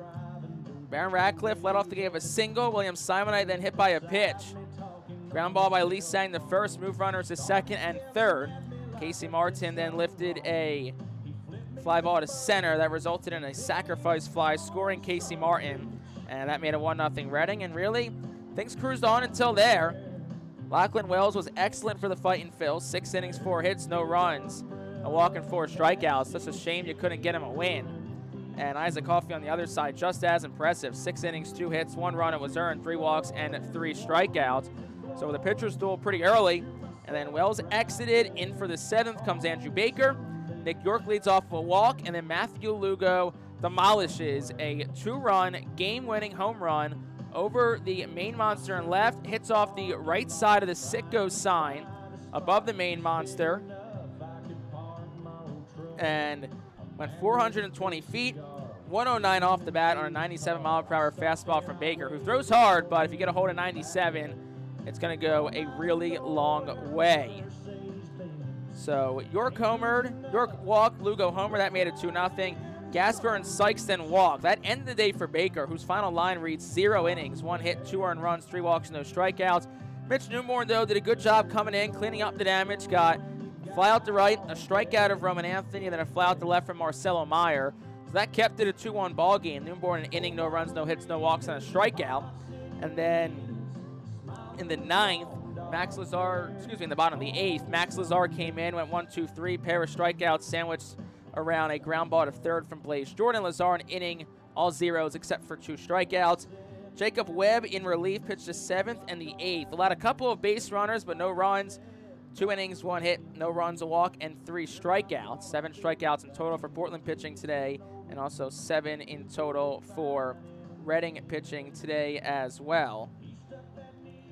And so Webb goes to 2 innings, and into the 9th comes Felix Cepeda for the save.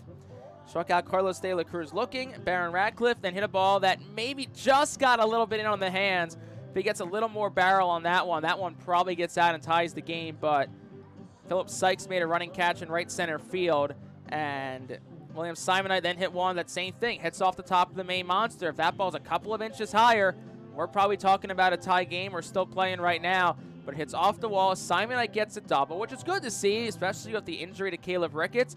That William Simonite has been swinging a really good bat, as he'll presumably probably be the everyday catcher until Ricketts gets back. Maybe we'll see a couple of Arturo De Freitas starts mixed in there, or maybe we'll see a call-up from Jersey Shore, or some sort of roster addition depending on the length of the Caleb Ricketts injury. So that's been good to see. Simonite, overall, a pretty good week. He was 3 for 9, 333, 3 runs, a home run, double RBI. Also walked once, struck out 4 times, but he doubled. Marcus Lee Sang came up, though, and first pitch he saw hit a ground ball to second. Nick York had no issue with it. Threw it the first to Mickey Gasper to finish off a 2-1 victory for the Portland Sea Dogs on this Sunday afternoon. So Cepeda an inning, a hit, no runs, no earned, no walks, 1 strikeouts. You know, look for some silver linings out of this game. I think Max Lazar is another silver lining. Added a couple more strikeouts, so that'll improve Max Lazar's strikeout to walk ratio now. Lazar has thrown 10 1/3 innings this year, 18 strikeouts, no walks, opponents hitting under 100 against him. Like we said, entering today, he was one of 8 qualified pitchers across the Eastern League who had no strikeout, had no walks or no earned runs allowed this year. So he was good. Ty McCollum was good the other night. Pena had a good outing. Lachlan Wells Can't bury that lead. He was really good as well. So Reading has, I think, 2 starters you can kind of point to that say, yeah, those 2 guys are really good. They've been solid this year. Robinson, Pena, Lachlan Wells, you know you have a chance when they get out there. Matt Osterberg, you know the potential he has. Just going to be a matter of putting it together and trying to get this bit of a slump. Really the first one he's been in AA, kind of off to the side. Some other bright spots also this week. Carson Taylor had the career-high 5 RBI. He hit a single late. Jose Rodriguez, a pretty good last couple of days. Baron Ratcliffe, too, another hit today. Hit a ball, of course, well in the 9th inning. So he has a lot to be happy about. Marcus Lee Sang, overall pretty good week, 6 for 16, 3 runs scored, 2 doubles, 2 home runs, 4 RBI. He gets his average over 200, so he's someone you want to see start to put some things together. Casey Martin had the sac fly today. Didn't get a chance to say it on the air, though, because Lee Sang grounded out so quickly. Reading did put Bryce Ball in the on-deck circle, so if Lee Sang reached, Ball would have pinch hit for Casey Martin in that top of the 9th inning. So you dropped 5 of 6 this week against a really good Portland team, but like I said, good amount of positives, I think, to come away with it. So Reading will get on a bus, go for about 9 hours, get an off day tomorrow, but don't have a ton of time really to fester over this one. It's back at 11 o'clock a.m. on Tuesday against another really good Hartford team that is at 14-10 in the Northeast Division standings. That's the 2nd best record in the division, 4th overall best record in the Eastern League, and they got some talent on that roster as well. Like we said, it's an 11 o'clock game for Hartford Tuesday through Sunday this upcoming week. So that's how it happened. Portland wins 2-1. We'll step aside one final time. Totals, look around the out-of-town scoreboard, and a look ahead to Tuesday coming up after this on the postgame show on the Art Phil's Radio Network. Celebrate the history of America's pastime at the National Baseball Hall of Fame and Museum in Cooperstown. See priceless treasures that will bring your baseball memories to life. Connect with events that shape and change the game and our country. And relive the careers of legends who have earned the greatest honor in sports. Our stories to tell, your memories to share. Plan your family visit today at baseballhall.org. The brand new Redner's Event Center is here and is accepting reservations now. Bring a group out to a Fightin' Phil's game starting at just $50 per person for groups of 40 or more. Non-game day reservations are also open now for events ranging from weddings, bar and bat mitzvahs, banquets, trade shows, and much more. For more details and to request a proposal, go to artphils.com/events. The award-winning Reading Hospital Tower Health Pool Party provides an unforgettable night out with family and friends. Enjoy a baseball game while swimming in the 87-degree heated pool directly behind the right field home run wall. Plus, 2.5 hours of all-you-can-eat buffet, photos and autographs with the crazy hot dog vendor, and the Fightin' Phil's mascot band. Regular season tickets start at $37 per person for groups of 20 or more. Give us a call today at 610-370-BALL.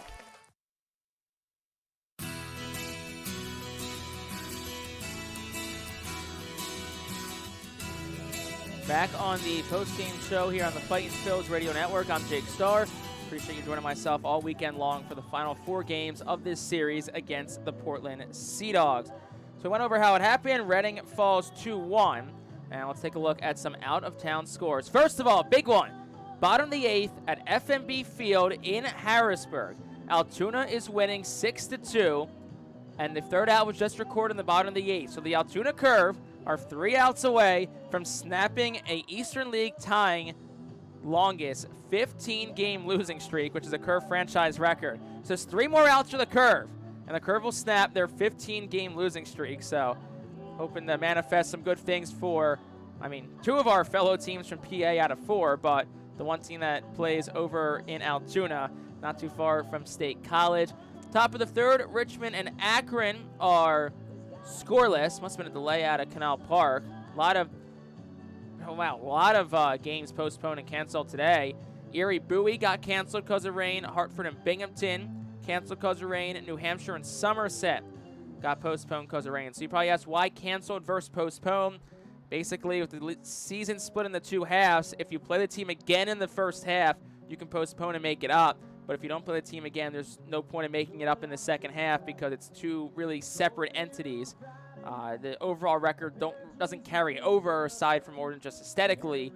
It's the winner of the first half, then if the winner of the first half wins the second half, it's the second best record in the second half. So there's no tiebreakers or anything like that, barring from the first half. So that's why some get canceled, some get postponed. So Erie and Bowie obviously don't play again in the first half. Neither do Hartford and Binghamton, but New Hampshire and Somerset do. So that's why they get postponed. Like we said, they go to the top of the ninth at F&B Field. Hopefully for Altoona, because you never want to lose 15 in a row. They can finally get off that snide and end that losing streak. And like we said, Richmond and Akron got off to a late start, top of the third, scoreless over at Canal Park. At the big league level, Phillies don't play until tonight. They're 7-10 against the San Francisco Giants.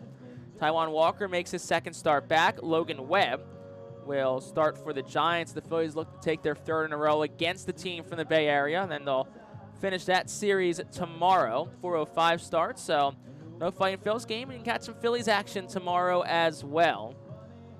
So Phillies and Giants, like we said, they play tonight at 7:05. Lehigh Valley plays Worcester, and the Woo Sox are all over the Iron Pigs. It's a 9-1 lead going to the bottom of the seventh. Max Castillo got pretty roughed up, 3 1/3, 8 hits, 6 earned runs, 2 walks, 2 strikeouts. Tyler McKay as well, 3 earned runs on 2 hits and 2/3 of an inning. Griff McGarry, though, 2 innings of shutout ball. Did walk 3. No, that's kind of a concern with him, but did strike out 3 as well. Over to High A, Jersey Shore played Bowling Green today, and a very quick game over at Shoretown Ballpark. It's a 2-0 win for the Blue Claws in a 2-hour and 4-minute game. Castillo started for them, went 5 innings, 2 hits, no earned runs, 2 walks, 2 strikeouts, goes to 1-2. Christian Hernandez, another scoreless inning in relief. Chuck King, the really cool story out of TCU, was scoreless inning. Andrew Walling, a scoreless inning, and then Daniel Harper gets the save for the Blue Claws. Justin Crawford, 2 for 4, runs scored, and a double as well. Otto Kemp and Marion Boyd both added a couple of hits as well for the Blue Claws. And we'll make our way down to Single A, where Clearwater finished up their series with the Lakeland Flying Tigers. Lakeland does win it 11-8, but the Dressers still maintain first place in the Florida State League West Division. They're 18-9, Lakeland 17-10. High-scoring game, 19 combined runs, 24 combined hits. And really, not really much to write home about pitching-wise for the Threshers, but Heredia, 2 for 5, 2 runs. Jordan Vyers, 2 for 5, 2 runs. Thomas behind the plate, 2 for 4 and a run scored. Dakota Katowski, 2 for 4, 1 run. I was going to say NPG, Nikau, Puaku, Gregu. I think I said that right. 3 for 4, runs scored. Had a double and 3 RBI as well. Thomas, the catcher, also added a couple of RBI as well for Clearwater. So that's a look at the out-of-town scoreboard. Once again, the Altoona Curve, who, as we said, have lost 15 straight games, find themselves 3 outs away. They're up 6-2 over Harrisburg from snapping that losing streak. So final numbers here. Reading with the loss, they fall to 11-16. Portland with the win, they improved to a Northeast Division best 16-9 overall on the season. Reading 1 run, 4 hits, no errors, 7 left on base. Portland 2 runs, 5 hits, no errors, 6 left on base. Neither team of the hit with runners in scoring position today. Reading 0 for 6, Portland 0 for 5. Jacob Webb gets the win. He's 2-0. Andrew Baker, the loss. He's 1-2. Felix Cepeda gets the save. That's his 5th in 6 opportunities. Time of the game, exactly 2 hours. Started at 1:04, finished at 3:04. Played in front of a crowd of 6,914 from Hadlock Field in Portland, Maine. In a game that saw the temperatures in the low 50s and cloudy skies. And then as the game ended, and still the skies have opened up, and the rain now falls from Hadlock Field. Sea Dogs, they'll stay at home next week. Welcome the Binghamton Rumble Ponies starting on Tuesday. And then Portland comes to Reading again from June 11th to the 16th. That's next month. And then Reading will come up to Portland to finish the season series coming out of the All-Star break July 19th to the 21st. Reading returns home. Off day tomorrow, 11 a.m. start against Hartford on Tuesday. Pitching matchups still yet to be determined, at least on the Reading side. We do know who will be throwing for Portland on Tuesday. That'll be lefty Carson Palmquist. So we'll see who starts for Reading on Tuesday in that opener against the Yard Goats, 11 a.m. start. Myself and Bob McCool will be on the air at 10:45 with the Fightin' Phil's pregame show. for the first of a couple School Kid Education Days. Of course, tickets still available, but if you can't make it out to the ballpark or you can't get out of work, you can tune in right here on the Reading Fightin' Phillies Radio Network, MILB TV, or the Bally Live app. Then Wednesday through Saturday, 6:45 starts. Friday, Saturday fireworks. Sunday at 5:15, our first 5:15 Sunday game of the year. That features a Mother's Day celebration with women over 18 getting a crossbody fanny pack thanks to Reading Hospital McGlynn Cancer Institute. So the Portland Sea Dogs victorious today. It's a 2-1 final over the Fightin' Phils. Portland takes 5 of 6. Take an off day tomorrow. Back at it Tuesday morning, 11 a.m. Myself and Bob McCool will talk to you at 10:45 on the Fightin' Phils Radio Network. Big thank you to everyone for tuning in all weekend long up here in Portland at Hadlock Field. I'm Jake Starr saying so long. Have a great rest of your Sunday night, and we'll talk to you in a couple of days here on the Fightin' Phils Radio Network.